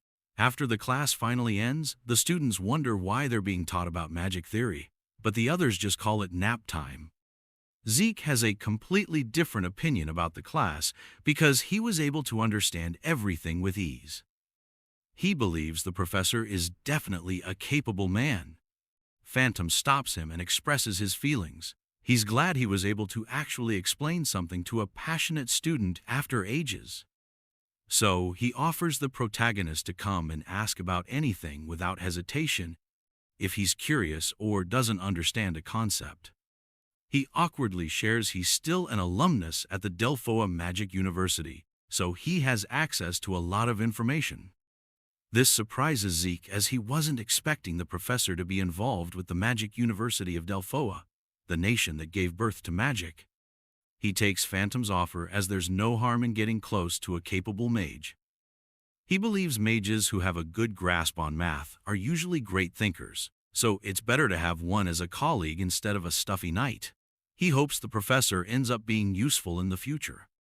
As soon as Zeke exits the academy, he spots Dexter and realizes the guy is already running out of patience just after a week. Dexter asks if it's finally over, and before the protagonist says something, he cuts off the kid and starts questioning why he didn't pull up to the greenhouse. Dexter was hoping he would get the hint when the guy mentioned he was ready to teach something useful, but Zeke repeats his words and lets the guy know he's not interested. Dexter becomes annoyed and starts acting like a kid, but Zeke explains he's sure Dexter is no ordinary person, but he's busy with individual training, so it'll be hard. Dexter understands his reasoning, but all of a sudden he takes back his words, and in an instant he moves behind Zeke. The protagonist gets no time to react and easily gets knocked out by the Gale Knight. After a while, he finally gains consciousness and still finds it hard to believe that he got knocked out so casually. He guesses Dexter was totally fed up after waiting for a whole week. Zeke observes he's already at the western greenhouse. Dexter asks if he finally woke up.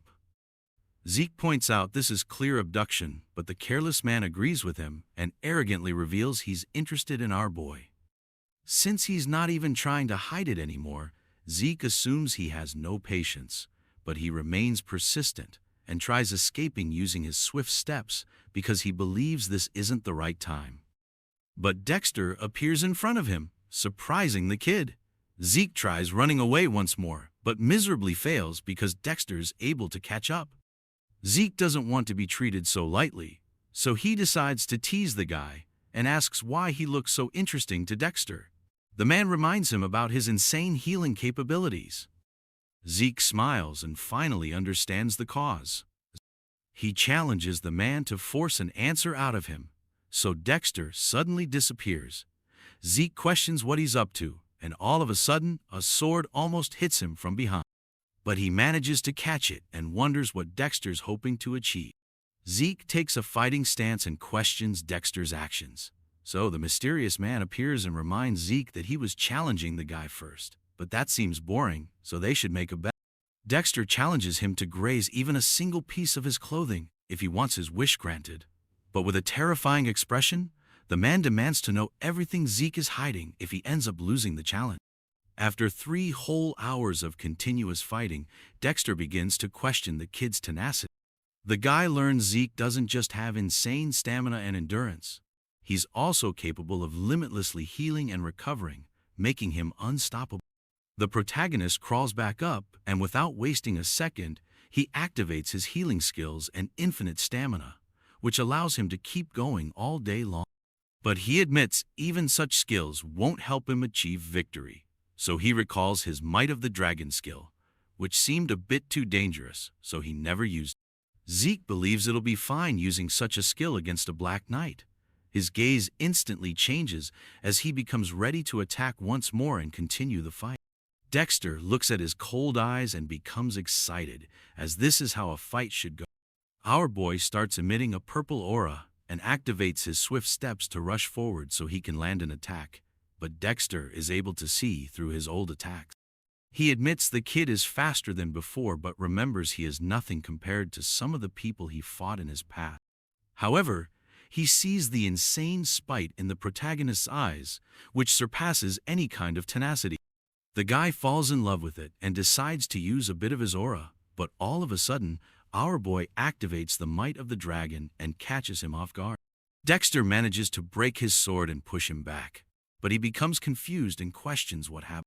He uses the dust around him to keep himself hidden and wonders if Zeke used a technique to somehow block his vision. He doubts our boy can find him with such a thick screen of dust, but with the use of dragon eyes, the protagonist is able to locate his presence and tries attacking from behind. He manages to finally land an attack, but the Black Knight instantly disappears, shocking the protagonist.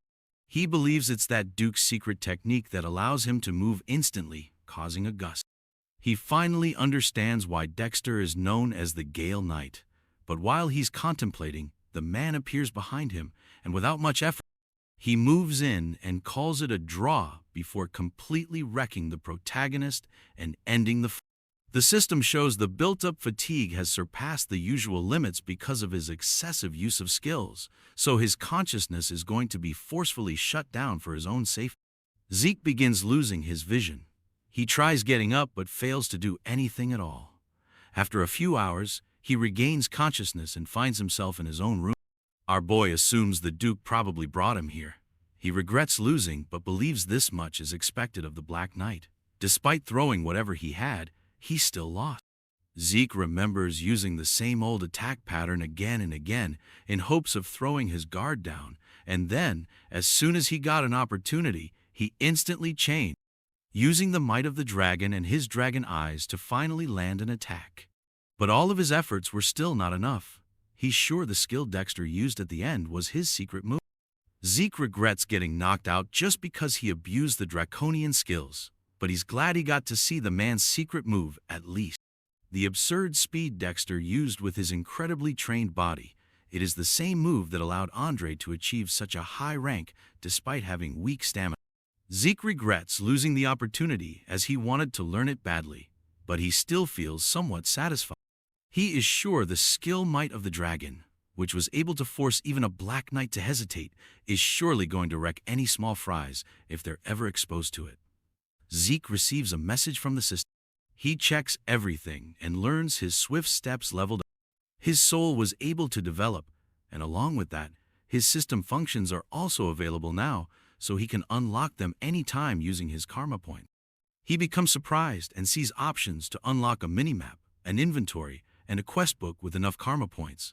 Seeing a bunch of things pop up, Zeke takes his time and understands what he's looking at. He buys the inventory first, so the system helps him understand he can store items in it and pull them out just by thinking about the name or shape. It explains everything, so the protagonist selects his sword as an item to store. Since he can activate it just by a thought, he enchants it, saving it with the sword in his hand. The claymore suddenly vanishes and appears inside the inventory window. He understands the system instructions now and tries thinking about his sword to pull it out. The claymore instantly appears in his hands, exceeding his expectations, as he thought it was just a subspace for storage. He recalls trying to find a good place to store the artifact he had in his past life. He learns he can easily increase the storage as well, just by using karma points, and the whole function is just a low-rank administrator skill. The protagonist is surprised and wonders what he's going to unlock once he reaches the high-rank administrator function. He understands karma points are extremely precious, so it's going to be dumb using them without properly thinking. He decides to make a few changes in his plans, but as he's trying to think, Dexter appears and asks for permission to come inside. Zeke gets a bit surprised but lets him.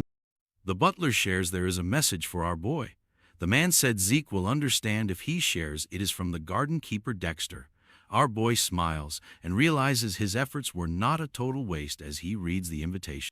Dexter assures him to come whenever he's ready to challenge again. He remembers the man called it a draw before wrecking him for this reason. He gets excited since he still has the awesome opportunity. The butler shares another thing, that he managed to locate the blacksmith our boy mentioned. Zeke asks about the appointment, but the butler awkwardly shares it didn't go as planned because the blacksmith refused any appointments. Zeke gets shocked but learns the guy stopped forging weapons. The next day, Zeke reaches the blacksmith's shop he used to visit in his past life. He finds the name a bit funny and enters the shop. He asks if anyone's inside. In his past life, the protagonist recalls wielding a sword known as the Radiance of Graham. It was a real masterpiece forged by Galleon, who called it a payment in exchange for saving his life. He believes Galleon deserves the grand title Blacksmith of the Soul because rumors have it that he's able to read the souls of his clients before forging a weapon for them. Zeke remembers that the blacksmith didn't disappoint him in his past life and forged a weapon with an ability he needed the most. The sword was capable of replacing ether with aura. Galleon used to be the greatest blacksmith on the entire continent, but Zeke feels disappointed finding him in such a drunken state. Galleon notices the kid and orders him to get lost, saying it's not a shop for teens. Zeke is aware the guy had a horrible attitude, but he wasn't expecting this kind of moody temperament. He wonders what happened before Galleon met our boy in his past life. Without hesitation, Zeke throws a bucket of water on the drunk guy. Zeke arrogantly smiles and asks if he finally woke up. He demands an answer for the rejection earlier. Galleon comes back to his senses and recognizes Zeke Draker. He instantly bows down and apologizes for his disrespect. He begins trembling in fear and continues to repeat his apology, but believes a crappy blacksmith like him doubts he's capable of making anything good for others when he can't even make what he himself wants. So he has stopped taking commissions for a while. Zeke is a bit surprised to see even a famous blacksmith like him had a shitty face. He suddenly recalls the guy was already an incredible blacksmith back when he met Galleon. He never mentioned anything about his life, probably because he felt too embarrassed to share his failures. But Zeke doesn't have time to wait around. Galleon starts going crazy because of his existential crisis, but Zeke snaps him out. The insecure guy apologizes for his disrespectful behavior, but Zeke assures him it's nothing and demands to see the weapons he failed to properly forge. While the blacksmith guides him to the back, the protagonist realizes he has no other choice but to help the depressed guy find the right path. As they reach the backyard, Galleon apologizes for the mess, but Zeke assures him not to worry as it looks cool. Galleon thanks him, so Zeke begins looking around. While he observes the swords, Galleon warns him to be careful because they're all still sharp. Our boy continues checking around and finds out they're not failures at all, but have the same quality as what he used to forge when he was called the best in the entire continent. Zeke's dragon eyes help him see through everything. He notices something and asks the guy if he has any issues with his brazier. Galleon is surprised he knew, but Zeke orders him to just answer. He even points out that the guy goes through smelting using his own methods. He's able to see Galleon mixes multiple kinds of metals to create a lighter but stronger material, but Zeke easily breaks one of his failed swords and calls the durability pathetic. He explains that in such cases, the real issue is that many impurities haven't been properly removed while forging the sword. Galleon feels shocked to see Zeke didn't just see through his whole forging method instantly, he even called out all the major issues and causes with no effort. Galleon gets an idea and calls Zeke. He's sure it might come out as weird, but he wants to make a request. Inside the shop, Zeke asks what he's up to. The blacksmith shows him a blueprint and reveals all the secrets without hesitation. Zeke remembers it's the same blueprint the guy revealed in his past life, known as the blueprint of the magic brazier. Galleon didn't want to hide his secrets from someone who saved his life, so he revealed the blueprint. He does the same this time. Zeke believes the smelting method will become flawless with this. Galleon expected our boy to recognize it, but Zeke wonders why he's not working on it even though he has the blueprint. Galleon explains he's still missing the most important part, but the magic tower's commission fee is 10 gold coins. Even a normal family only spends 10 golds monthly. It's 10 times more than that. Our boy finally understands why it took him a good 10 years to become successful. He admits the price is totally insane. Galleon knows this is going to sound pretty absurd, but since the protagonist is a Draker and a pure-blooded awakener, he hopes Zeke can help him get his hands on the brazier. In return, he's willing to do any and all commissions for free, as long as he is alive. Zeke contemplates and finds the request almost impossible because he's not the family's guardian knight, so there's no way he can gather an absurd amount like that, even as a pure blood. He needs Graham, the Sword of Radiance, so he thinks of a solution. Zeke knows it's an issue regarding the mana energy laws, so all of a sudden, he gets an amazing idea and accepts the request. Zeke takes the blueprint, but Galleon still finds it hard to believe. So our boy assures him he knows a mage who's willing to help, so he will let Graham know if works. Before leaving, Zeke orders him to stop drinking, but the guy gets down on his knees and grabs our boy's leg. He bursts into tears and promises to serve the protagonist for his entire life if this works. He continues to show his gratitude while Zeke tries leaving the workshop. At the Draker Academy's professorial research building, Zeke finds it absurd and wonders why the Mage Tower scumbags have the fee so high, even though the task itself looks fairly easy. He remembers Phantom's major was related to this, so he tries recalling the guy's research lab. As he continues to look for it, he notices something happening in an alley. A kid gets his ass wrecked by a few bullies. He tries apologizing with tears in his eyes. The protagonist suddenly recalls the same thing used to happen in his past life. He grits his teeth in frustration and decides to check the alley. Leon calls the poor kid complete trash and continues beating him up. He lets out the frustration and anger he has for Zeke on the poor victim instead. Leon doesn't admit his defeat and calls it all bullshit while he stomps his victim's head onto the ground. Leon thinks his defeat couldn't be helped because of the surprise attack, but he calls it pure luck and doesn't believe Zeke has the right to be called a pure-blooded awakener for it. As soon as Zeke appears and speaks up, Leon's expression instantly changes. The protagonist arrogantly smiles but suddenly becomes serious, and with terrifyingly cold eyes, he orders the bullies to get on their knees if they love their life. Leon calls him out for his arrogance and doubts he actually went through any real pure-blood awakening, but the protagonist shuts him up and terrifyingly orders him to bow down, or else he's done.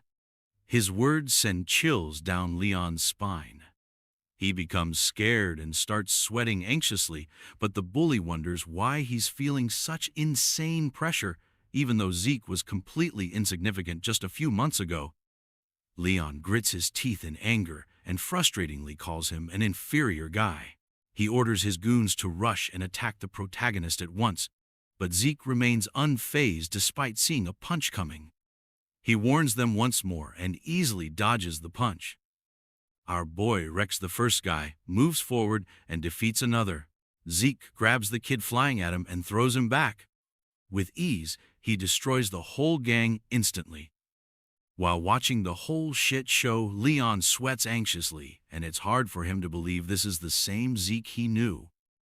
The protagonist approaches him and arrogantly assures the wimpy guy not to worry, as it's going to hurt just for a second. Leon pulls out his sword in fear and orders the protagonist to stay away, or else he's going to get injured. Zeke reminds him what it means to pull out a weapon in the training area. The wimp sweats anxiously and becomes speechless, just to save himself from the murderous intent of Leon, who pulled out his sword outside the holy training ground. Zeke announces that he's going to fight back in the name of honor. He pulls out his sword as well and makes it clear that their battle will only end once one of them finally dies. Whoever drew his sword first takes the responsibility for whatever's going to happen, and the opponent is not going to be at fault despite the outcome. Zeke turns Liam, the beat-up goon, into their witness and then starts the fight, but the wimpy bully stops him and apologizes. Leon pisses his pants as well and begs the protagonist to let him go this once.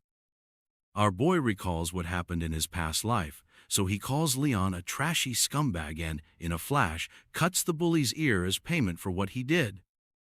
Leon starts screaming in pain, but the merciless protagonist warns him to never attach it back, or else he's going to get his head chopped off the next time they encounter each other. The victim calls Zeke and asks why he went out of his way to save the guy. Our boy brushes it off since he wasn't helping anyone, he was just helping himself. While leaving, he wonders if Galleon made him change, as he almost said something embarrassing. He finally finds the professor and asks if it's doable. Phantom gives him a straightforward answer and reveals it's possible.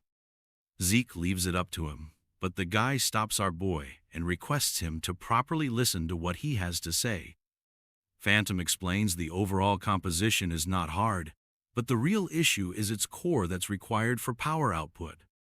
The core is said to be the heart of the machine, but since this circuit has a lot of weird restrictions, it might look small but needs a lot of energy. They also have to manipulate the output on time. Zeke understands everything and asks if there's a way to make it. The professor explains they have two options.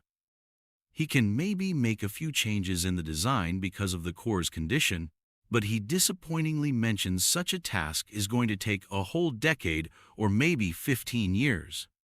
Zeke is shocked by this, but the professor repeats it's going to take an insane amount of time. He continues and explains the second method will help them completely avoid redoing the core's design by just using a different material. He admits this method will help them save so much time, but the material they need for it is a high-compression mana stone. Zeke finds it absurd and gets up as soon as he hears about it. He remembers it's an insanely rare ancient artifact that no one can replicate even with modern technology. Phantom calls him correct and reminds him finding such materials in a ruin is even harder. To get their hands on a stone that will work with their original design, it's going to cost them 3,000 gold. Zeke becomes speechless at first. His frustration is expected, as he might get kicked out if someone catches on and learns he's not an aura user. 15 years is just too long, but he scratches his head and admits he can't manage 3,000 gold coins either. It's hard for him to admit defeat and just forget about the blacksmith. Almost everyone believes he's capable of using aura because of the event during the blessing rite, but the truth is, it was just a fake reaction he was able to show using his ether and healing abilities. He still can't change the fact that he's not capable of using aura. Ether is a power normal humans can't control. Besides the skill spirit of the soul, he can't use any sword skills that involve aura. But even with that skill, the only thing he can manage is reinforcing the sword and swinging it around. Compared to ether, aura is a lot easier to use, so he has to somehow get his hands on Gram, the Sword of Radiance. Zeke remains frustrated and keeps thinking about the mana stone to somehow find a solution. Phantom expresses his astonishment and believes whoever came up with the blueprints is probably incredible. He calls it an efficient design and believes even among the Golden Age relics, it's rare for someone to create this. Zeke listens to his words and suddenly gets an idea. He gets up and orders the professor to handle the design until he comes back. The confused professor asks if Zeke wants him to redo the design and spend 15 years of his life, but Zeke clarifies he's going to bring one.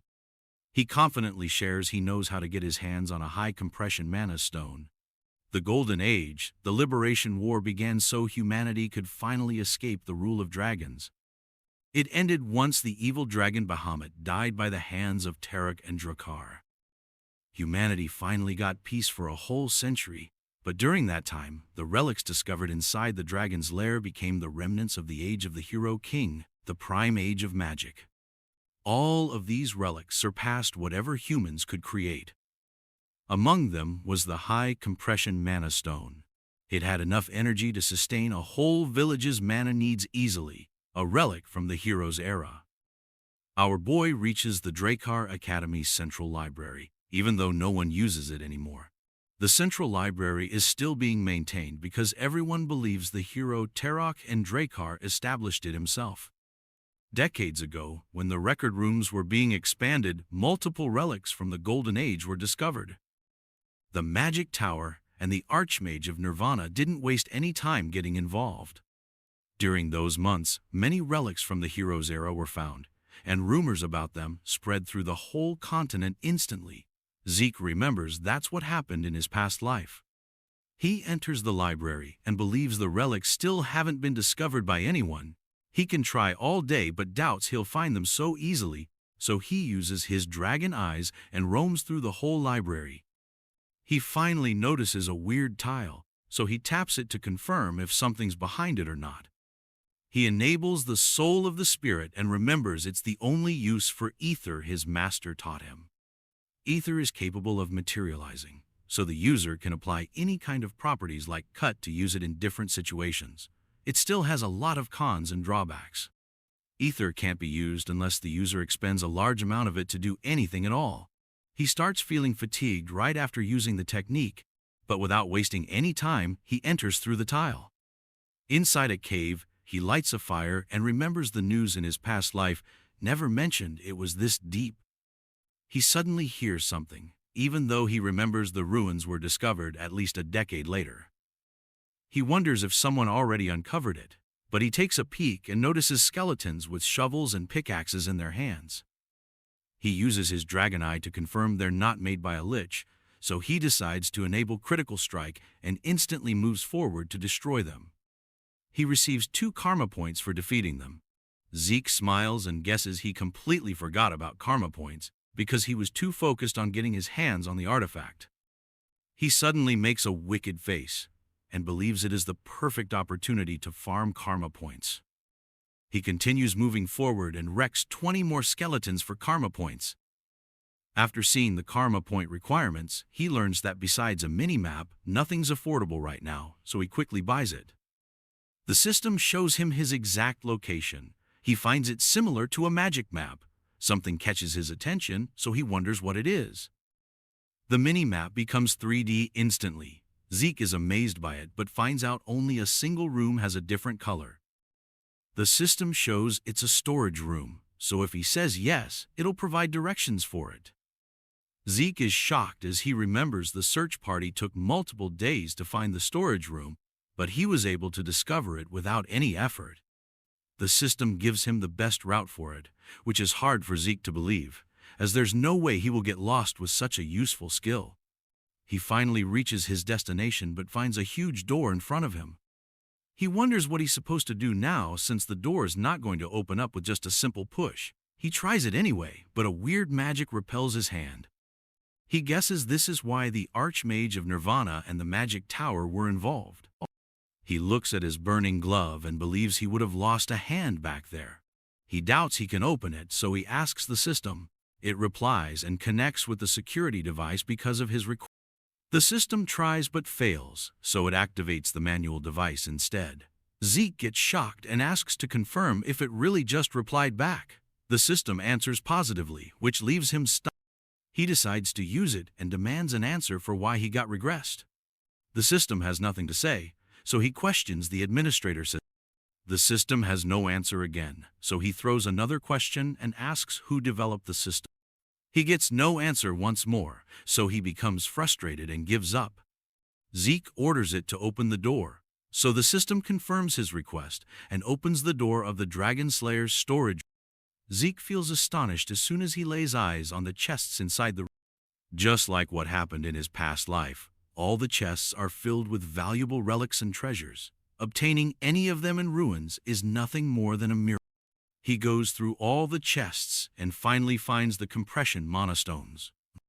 He finds 4, so he uses a karma point to expand his inventory and keep one. He doesn't have enough storage, so Zeke decides to someday return once he can take everything with him. He thinks it's enough, but as soon as he's about to leave, our protagonist gets a weird, ominous feeling. So he looks back and, out of nowhere, multiple magic circles appear around him and teleport him somewhere else. The magic circle that suddenly surrounded Zeke Draker's body made him fall. Upon opening his eyes, he noticed that his surroundings had changed, so he hurriedly asked the system where he was. It promptly replied that he was currently in the home of the Dragon Slayer. In his past life, he had never heard of such a room filled with coffins in the newsletter. Opening the minimap, he discovered that he was not far from the previous room he was in. But no matter how he looks at it, there isn't any path connecting to the home of the Dragon Slayer. If that's the case, there's a strong possibility that this is a hidden area that's never been discovered or documented before. Deciding to make the most of the bizarre situation, he ran to one of the coffins and opened its concrete lid. Lying inside was a medieval armor laid to rest. According to the system, it's a Dragon Slayer equipment. Zeke grabbed the armor and noticed the wear and tear all over its surface. Upon closer inspection, he determined that this Dragon Slayer equipment is different from armors hailing from the Golden Age. On its back, he found some sort of circular hole. Connecting the dots, he reckoned that this hole must be connected to the loot he just retrieved a minute ago. Zeke accessed his storage and summoned one of the high compression mana stones. He can't afford to let such an interesting opportunity pass by. As soon as he inserted the ancient relic, the system notified him of the successful installation of the mana battery in the Dragon Slayer equipment. The entire armor set lit up as it activates. Seeing this, Zeke smiled in anticipation. This discovery could be huge. A second later, the armor started tweaking out like a crackhead. His optimistic anticipation quickly turned to frightened surprise. The whole armor set exploded, filling the room with smoke.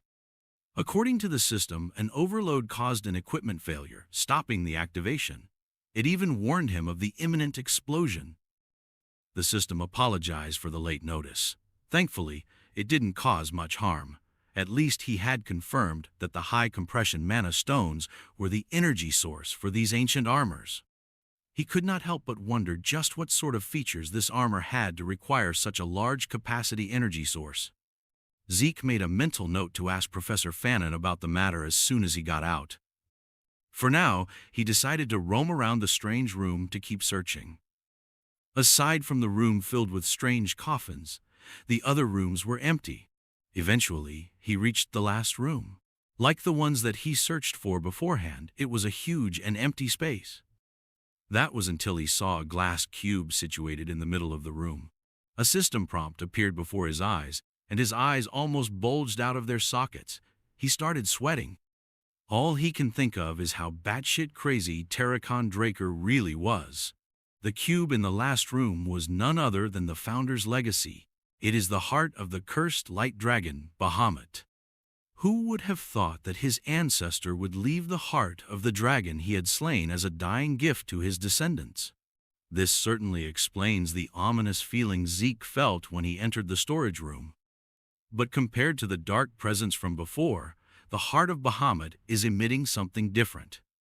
As soon as the system informed him that the heart of the cursed light dragon was reacting to his presence, Zeke felt the dark presence surround him.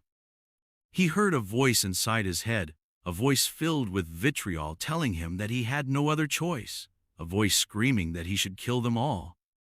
Before his mind was totally consumed by the dark presence, his indomitable mental defense kicked in. Snapping out of the brief trance, he felt a sharp pain in his head. For a brief moment, something overtook his mind. Its presence still lingered in his body, turning one of his eyes pitch black. Feeling the gravity of the situation, he felt fearful of the cube housing the dragon's heart. Still reeling from almost getting possessed, the system gave him an urgent quest called Terracon Draker's Test.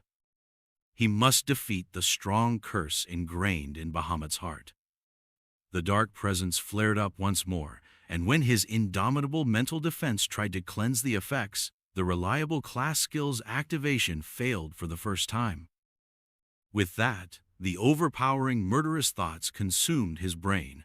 The voice telling him to kill them all became louder and more powerful than ever. Both of his eyes turned black as the voice demanded to be accepted. If he does accept, it promises that he will be free. Through sheer willpower, Zeke regained a semblance of control and smashed his head against the glass cube as hard as he could. The pain allowed him to clear his mind. He smiled as blood dripped all over his face. Zeke is not a fan of that annoying and murderous mumbling at all. This dumbass voice swore to give him freedom, but he firmly believes that freedom is not given. Freedom is won. The glass cube shattered into a million pieces as he successfully overcomes the light dragon's curse, completing the urgent quest. As a reward, he has been granted ownership over Terracon Draker's dying gift. The mental fatigue quickly caught up with him. If he didn't have the willpower after his skill failed, the situation could have been a lot worse. His body sensed the damage and triggered his healing factor and infinite stamina to recover. With that, the absorption process for the heart of the cursed light dragon, Bahamut, has started. He looked up to see the heart shining with vigorous light as it floated over to his chest. A domineering power filled his flesh and bones, causing unimaginable agony.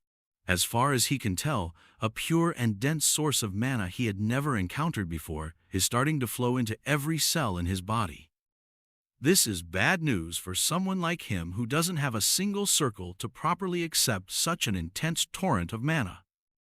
Without a place to be stored, all that mana is overwhelming and destroying his body in the most unbearable manner. Zeke knows he has to do something, anything, or this process could be his end. With a skillful sleight of hand, he summoned the purple ether. Using the spirit of the soul, he created a mini black hole to seal the unimaginable quantity of mana.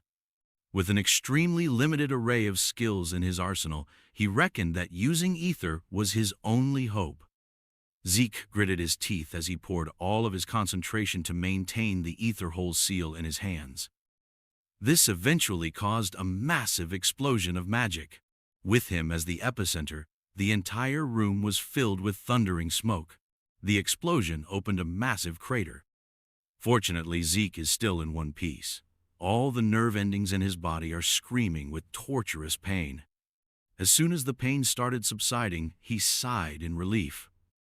It was tough, but he managed to make it out alive. His uniform was torn up, and on his chest appeared the mark of Bahamut. The heart inside the shattered glass cube had vanished. Bahamut's mana was no joke. It's a miracle that he survived, thanks to his quick thinking. From the shattered remains of the cube, he saw the reflection of the mark on his chest. It seems like the sealing of Bahamut's rampaging mana yielded some surprising results. Finally, the system notified him of the absorption of the cursed light dragon's heart. The absorbed mana has drastically changed his body. His constitution has been changed from ordinary to divine.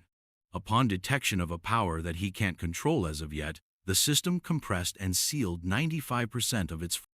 As the inheritor of the ancestors' legacy, he has obtained the right to open Terracon Draker's secure library.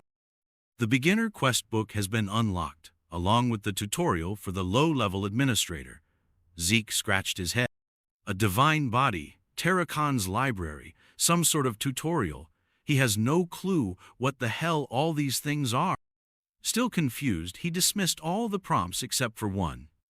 It looks like the first Dragon Slayer was feeling generous in his deathbed all those centuries ago. A prompt asking him if he would like to open Terracon Draker's other dying gift appeared before his eyes.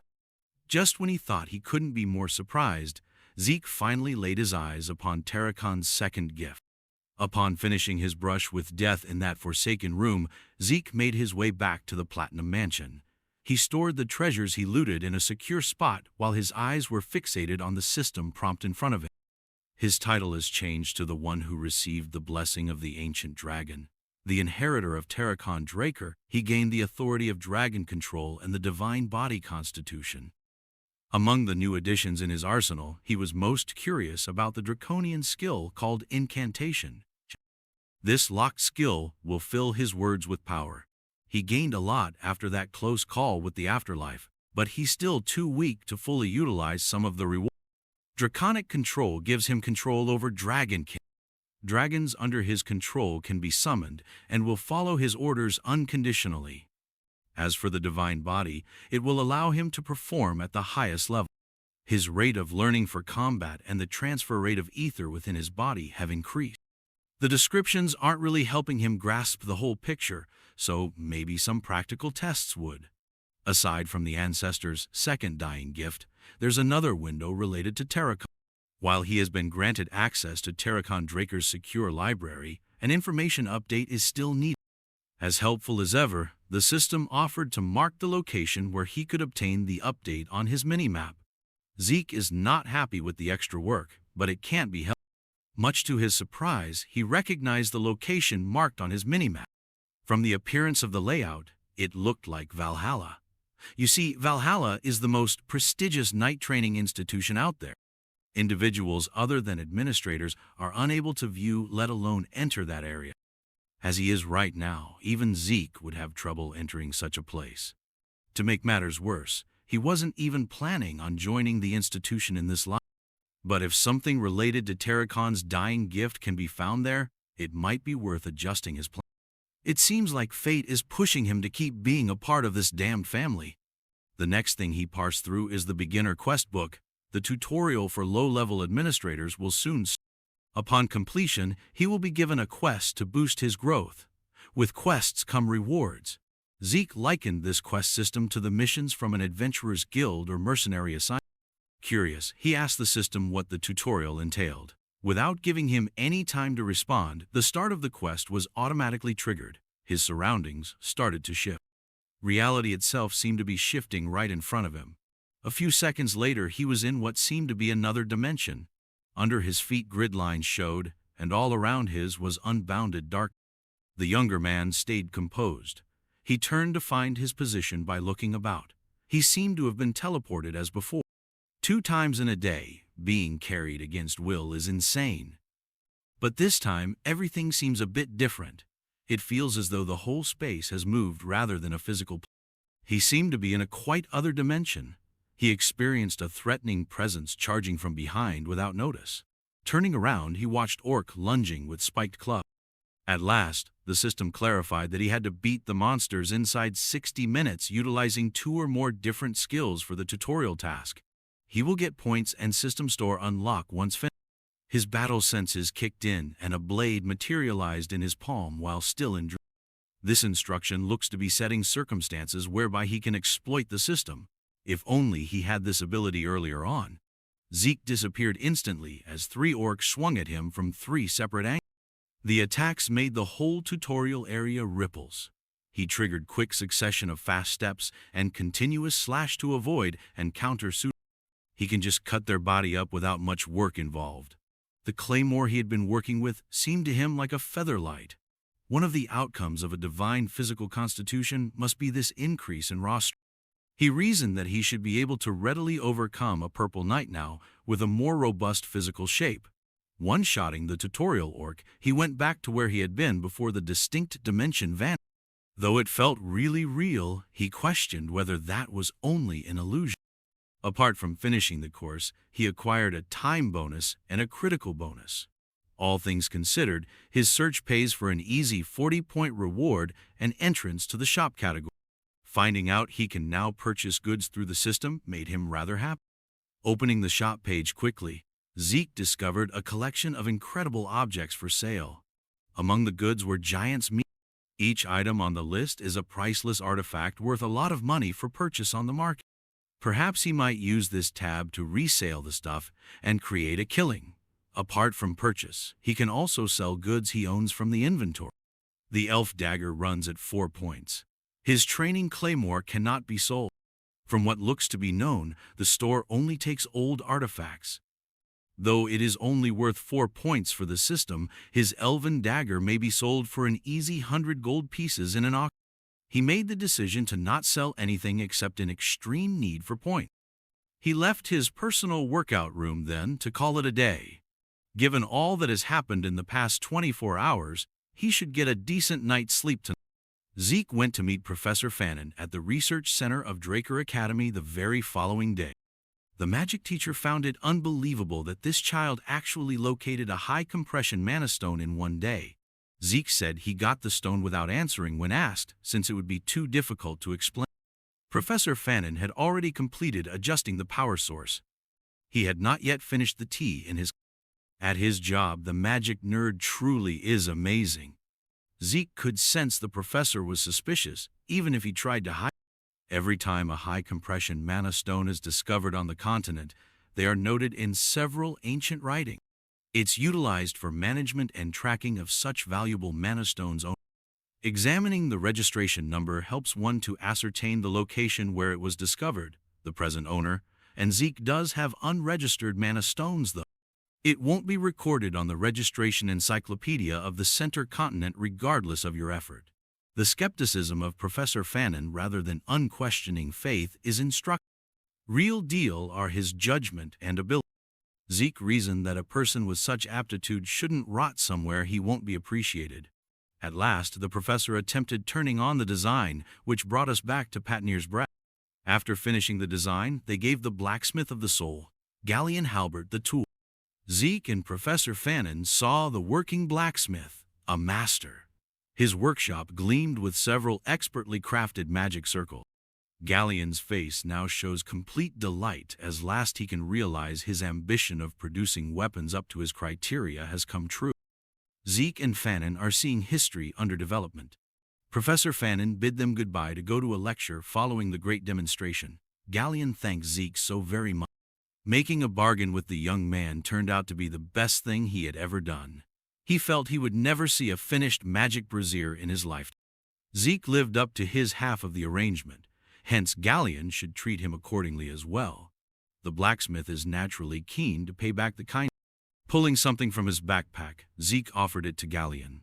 One glance and the blacksmith understood exactly what he was holding. Within the extravagant casing was the fang of a dragon. Among the several benefits of inheriting Tarakan's will is Bahamut's most keen fang. The blacksmithing crazy salivated at the sight of such a large, perfectly intact dragon's fang. The ideal present from Tarakan Drakor was his second death. That ancestor of his must have truly loved gathering priceless artifacts from the heart to the fangs. Galleon started shaking out of the blue. Tears and snot poured down his face, perplexing Zeke. He made the magic brazier a reality, and today he's allowing this modest craftsman the opportunity to create a weapon forged from dragon's. Galleon promised to pay him thanks by designing a weapon surpassing all expectations. Though it was his life, the blacksmith of the soul pledged upon his name to produce a blade fit for. Those words struck me as somewhat familiar. It was the same promise he had vowed upon his former existence. Galleon remains the same real moron even at Zeke's second opportunity in life. That fact caused Zeke some inner turmoil. Exiting Papnir's breath and leaving the creation to the expert, Zeke excited about what blade Galleon would create. He will most definitely get something out of this planet with the best blacksmith in the region cooking. Zeke straight went to his chamber in the Platinum Mansion following his trip at the forge. He went through much to get a weapon, and today he can at last relax. His duel with Duke had been a week ago, and he got the note telling he should swing by once more for round 2. He felt a familiar apparition slink into his room as he was considering that the crazy gardener will eventually act sooner or later. Duke Draker was standing behind him, clearly annoyed that Zeke turned down his invitation. Emulating obvious bloodlust, the eccentric knight stared at him with wrath and demanded an explanation. From appearances, he truly wants to kill Zeke right now. Choosing to play with the emotions of the elderly knight, he insisted he had no plans of challenging him once more. Closed the space between the two of them in a split second, Duke Draker wanted to know the truth. Zeke battled to come free from Duke's hold. The insane guy tossed him out the open window before he could move. Zeke was startled and felt his body drop victim to gravity. Falling was obviously perilous, since his room is on the higher levels of the mansion. He might simply perish at this height before his passive heal starts to kick in. Terrified, he reached for the brink of the balcony. Duke's fist clenched him around the throat with too great force before he could catch hold of the ledge. The ancient knight finds it hard to accept that the child does not realize what he meant with that letter. Zeke stayed away from him deliberately. First in the treatment room and so here. He seems to be specifically aggravating Duke. Duke offered him 5 seconds to reveal the truth and spill the beans instead of horsing about when he was done with his games. Zeke grinned and maintained he was only a gardener, despite Duke not having even told him his actual identity. Still here, though, wanting honesty. Garden keeper Dexter relaxed his hold and grinned as soon as he noticed the young man's eyes lacked terror despite the countdown. Like a rag doll bouncing on the floor, the old knight hurled him back inside the chamber. Dexter, the gardener, agreed Zeke had a point. Declared to be formerly a Black Knight of Drakar, he lent his hand to assist the young guy in getting back up. Zeke pretended surprise, even though he knew the man's name from compiling the facts he had already been provided. He began behaving his ass off and really apologized for offending a Black Knight of Honor and a beloved family member. Still dubious, Duke wondered if Zeke had always had this in mind. The young man carried on blatantly playing dumb. Seizing this unique opportunity, Zeke questioned why Lord Duke, identified as a former Black Knight, calls himself. Not wanting to explain, the elderly knight simply said he no longer bears the title. Although everyone knows one can climb the ranks, Zeke was unaware one might also fall down. Duke set his foot down and switched the subject even though he was still reluctant to follow his relentless inquiries. Zeke ceased his personal inquiry when he observed the shaking hand of the elderly knight. Zeke chose to likewise tell the truth as Lord Duke was open enough to expose his actual name. On his knees, he admitted he was purposefully trying to annoy Duke to qualify as an official apprentice, and that he already knew of his identity. The elderly knight grinned surprisingly, apparently delighted by the young man's audacity. The Gale Knight at last agreed to consider him as official apprentice for so securing a strong teacher would be so simple startled Zeke. He felt he would have to negotiate more challenges. Before this erratic old man had second thoughts, he reasoned he should take the declared formally his determination to become an apprentice to the Knight of Knights. He was fiercely bending before Duke Drake. He vowed to follow his master's directions to acquire knowledge and power, therefore honoring his name. Given most of the younger generation had forgotten, Duke was very taken aback the child knew of the apprentice's commitment. Zeke also said that a knight's necessary virtue is culture. He wanted to ask his new boss one more, though.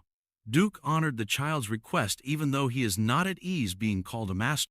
Then Zeke asked Duke why he would accept him as an apprentice given his reputation for rejecting students.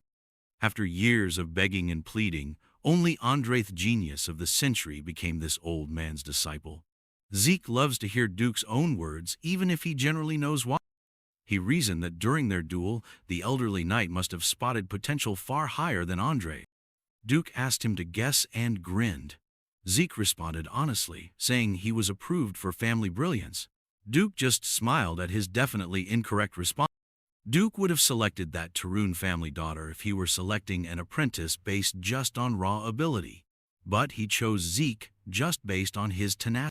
One does not only require talent to attain the level of red or even black knight. Actually, gifted people hardly ever deal with major problems in their life. Most of them thus readily give in the face of hardship and snuff out their potential and vitality in the process. Zeke could not agree more after having spent an entire career of diligence and hardship. Most renowned geniuses who are expected to be red knights not only fall short of expectations, but most of them find themselves stuck at the level of blue knights. Duke answered, then got up to end their chit-chat. He wants to take his fresh trainee for his first lesson right now. The two headed for the vacant Western Greenhouse Gymnasium. Zeke was unaware even of a gym beneath the greenhouse. Duke just told him to sprint around the track, and ever since he has been trying to piece together what his new master has in mind. 3 hours have gone since he began, and Duke only keeps silently watching him. Duke yelled at him at last to halt and asked a question. Zeke questioned what his master wanted to know after readily stopping his jaw. Duke's huge form had already shown behind him before he could respond. The young man naturally responded to deflect the grip while the old knight's hand pointed for Zeke's arm.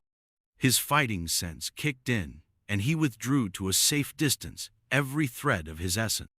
Duke missed grabbing hold of his hands and arm, but the slight touch almost destroyed his special glove. The elderly knight inquired of his pupil about his pulse-testing experience. Zeke knew damned well that this wily old bat was not merely checking his pulse. Duke understood straight from the beginning that this child was not quite right. Duke did not sense a single drop of aura from the boy's body, whether they fought in the infirmary, dueled in the greenhouse, and even after sprinting 500 laps. He even responded suspiciously as soon as Duke approached his rib. So the former Black Knight asked Zeke directly whether he could use aura. The inquiry challenging his darkest secret rocked Zeke to his core. He came upon the metal monument. He also knew of the commotion over the hitherto unseen golden light Zeke set off. Should his presumption be mistaken, he insisted Zeke let him check his pulse. He stared his master in the eye and saw only pure, unvarnished curiosity, not hostile mistrust. Duke's curiosity seems to come first, even if the revelation of a Draker unable of using aura raises a major uproar at the media. Zeke is happy Duke is an eccentric bastard. Graham is still hoping to have his blade, hence avoiding any doubts regarding his aura. He has to be more careful until then, as this is a wake-up call. He sharpened his will. He doesn't need spin line. Things are different today than they were in his previous life, when he was the first failing awakener in his family. Zeke delicately removed the unique gloves, stripping the symbol of a pure blood away. He proved his mana reflection, therefore attesting to the validity of his pure-blooded character. But for some reason he simply cannot use aura. Sharing truths Zeke hopes will conceal his other lies. Still, he came clean to do. Should it be found that a Draker cannot employ aura, he fears he would be kicked from the family. Bro can look like a scared little dog and start to cry on demand. Present this individual with an award. Zeke then volunteered his pulse for analysis, and Duke proceeded to gently disperse his aura within the body of his apprentice. Duke reasoned that a youngster is still a child even if this boy is holding malak appropriate of his age, since Zeke was crying and seeming scared. Though the lad wakes up successfully, not a single drop of aura can be seen in his whole body as promised. Duke stammered. He searched his mind for an answer that would not come. Zeke expected doubt even before the pulse check. For a Draker, the blessings rites produce absolutely perfect effect. Duke would surely find a way to rationalize, explain the phenomena, and reject the data in front of him even if it is true he cannot awaken to aura. The ancient knight tagged him as irregular. That is his conclusion, of course. Those without knowledge of the idea of classes usually view things that way. Still, he kept along and asked Duke what an unusual is. His instructor clarified that it speaks of those with unusual talents. Some people, for instance, are able to combine mana and aura. There are also illogical capacities like seeing fortune.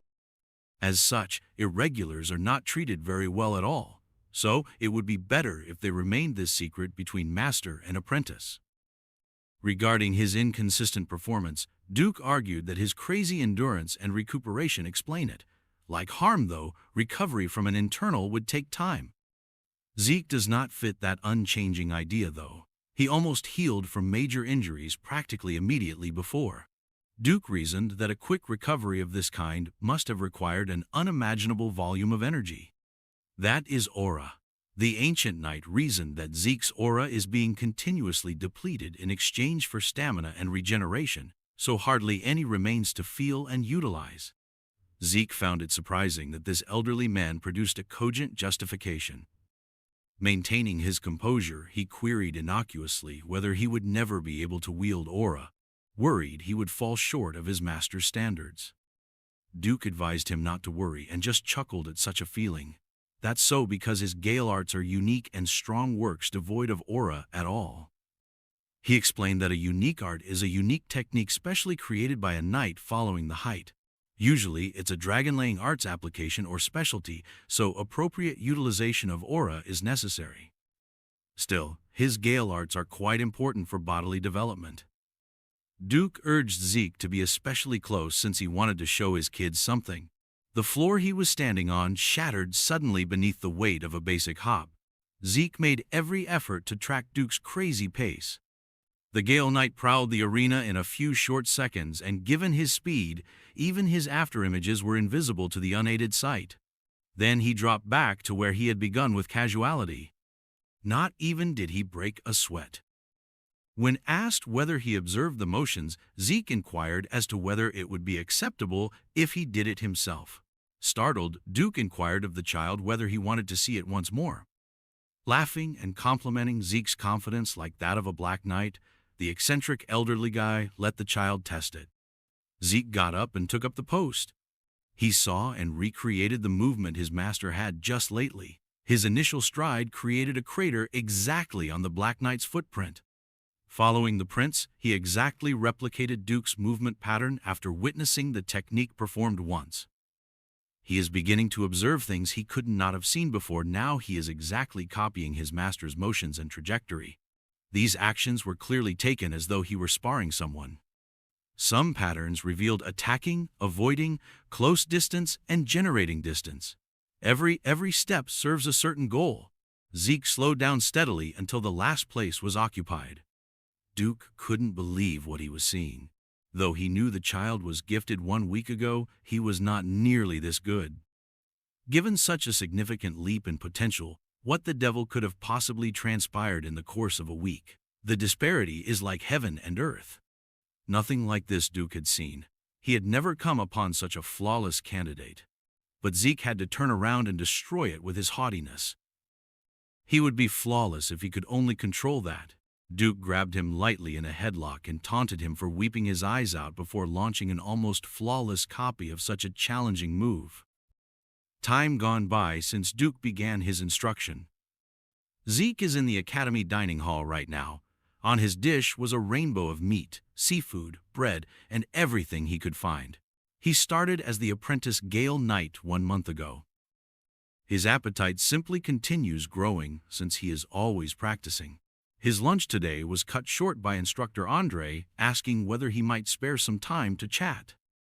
He begged Andre to simply get on with what he wanted to talk about right now as he had a packed agenda. Andre asked him a basic question. He asked how Zeke persuaded Sir Dexter. Andre hasn't yet been Duke's official disciple, hence the news that Zeke has been approved probably made him a bit nervous. Zeke said he didn't really do anything remarkable, that Sir Dexter just picked him out on his own, while still stuffing his face with food. Such that answer clearly infuriated Andre.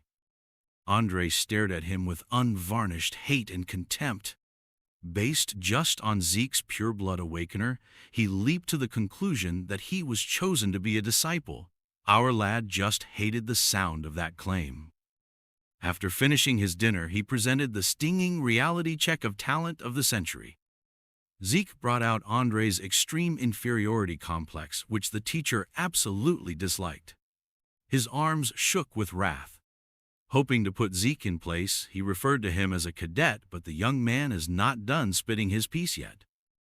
He questioned Andre whether he thought Sir Dexter was the kind of man who would choose a student for such a basic reason. Zeke claimed that his own skills were evident in his ability to use his bloodline as a basis to grow a disciple. Then he advised Andre quite wisely. Perhaps he should work to be chosen too, instead of spending his time massaging his ego with such extreme inferiority complex.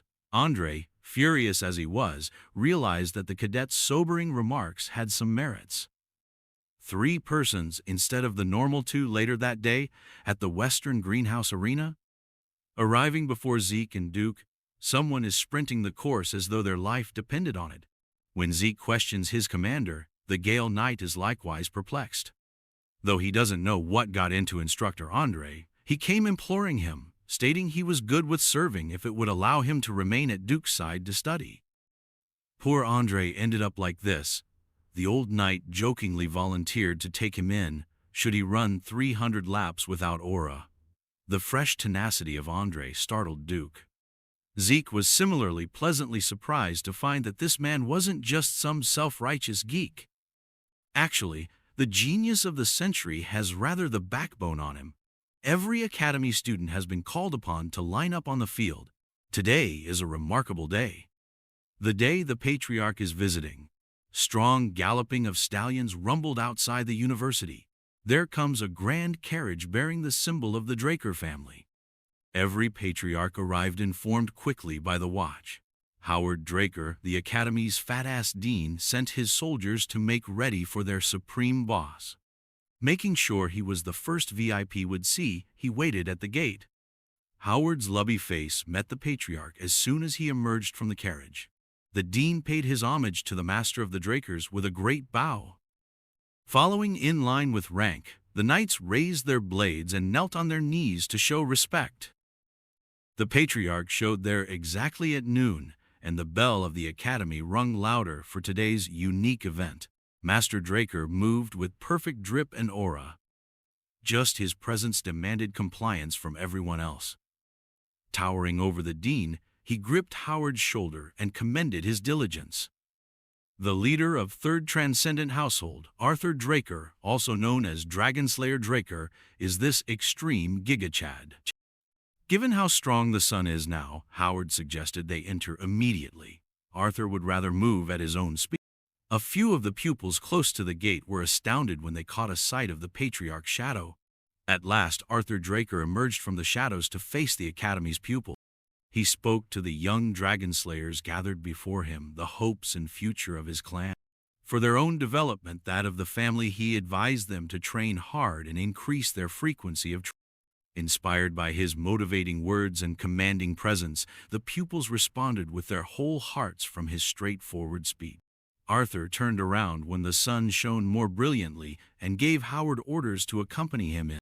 Zeke was called behind closed doors to welcome his father, the defender of the Dragonslayer's name, and the head of all the knights. Arthur laughed at his very traditional and grandiose Gratinga uncommon event these days. Arthur requested his kid to seat after gathering 2 glasses of tea.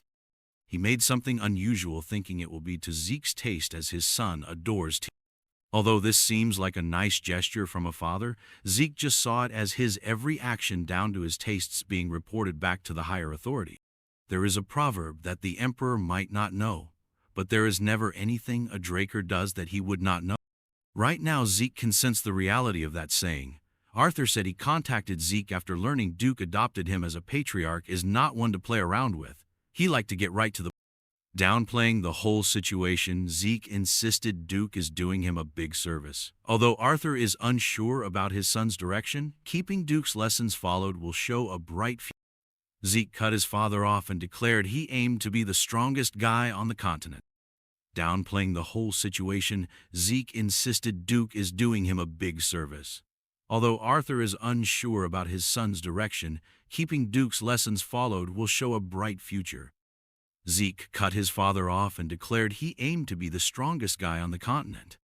Hearing such a high ambition caused some sharpness in Arthur's eyes.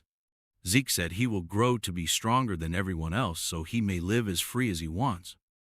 That is his aim, hence he will do all necessary to reach it. Not sure how the patriarch was feeling, he studied his father's face. Arthur purposefully shared some of his bloodlust and aura. His younger wants to be the strongest, hence he is trying to exceed even his father. Zeke came to see he could have made a mistake.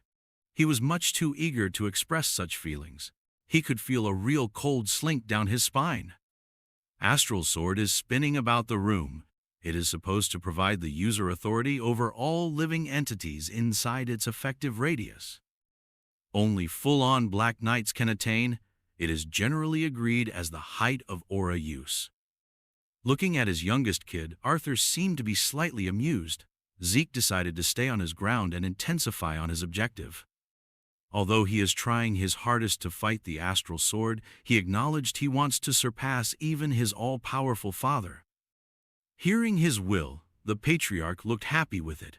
Quietly dispelling his Astral Sword, Arthur relaxed his body by sipping his tea. He acknowledged that what Zeke stated just now was the most intriguing thing he had heard in years. Arthur really came here to help his youngest kid as well as the academy. Perhaps that won't be sufficient though, given Zeke's growth shown lately. He searched his elaborate outfit for something. Other Black Knights like Duke, Zeke believed, were already at the height someone absolutely powerful. But his father was on quite another level. Arthur glided a black card across the table. The card is bearing the Drakkar insignia. This is Arthur's gift to Zeke, that of a follower of Duke. Zeke stumbled on his comments when he personally saw a black card since he felt uncomfortable. Arthur can tell he already understands what a black card denotes from his response. You see, just a very small number of people have this credit card. Zeke never would have imagined himself being able to personally see one. Not to mention its non-existent credit limit, just owning one has amazing advantages anywhere you go. Happy to explain, Arthur said the card would be in both of their names so Zeke could use it without restriction. Zeke vowed to use the opportunities just when needed, still awed by the possibilities. Although his dad is presenting himself as friendly, the hidden motives for a gift this worth are too clear-cut. Using a credit card leaves a record. Thus, this is only another way to monitor his behavior.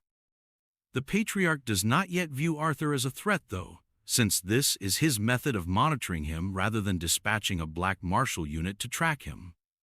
Arthur therefore lovingly dismissed his son and advised him to keep practicing and work hard to become the strongest in the continent. Zeke bowed one last time and gave the Master of Drakers once more thanks. His head whirling with unknown ideas, he silently left the room.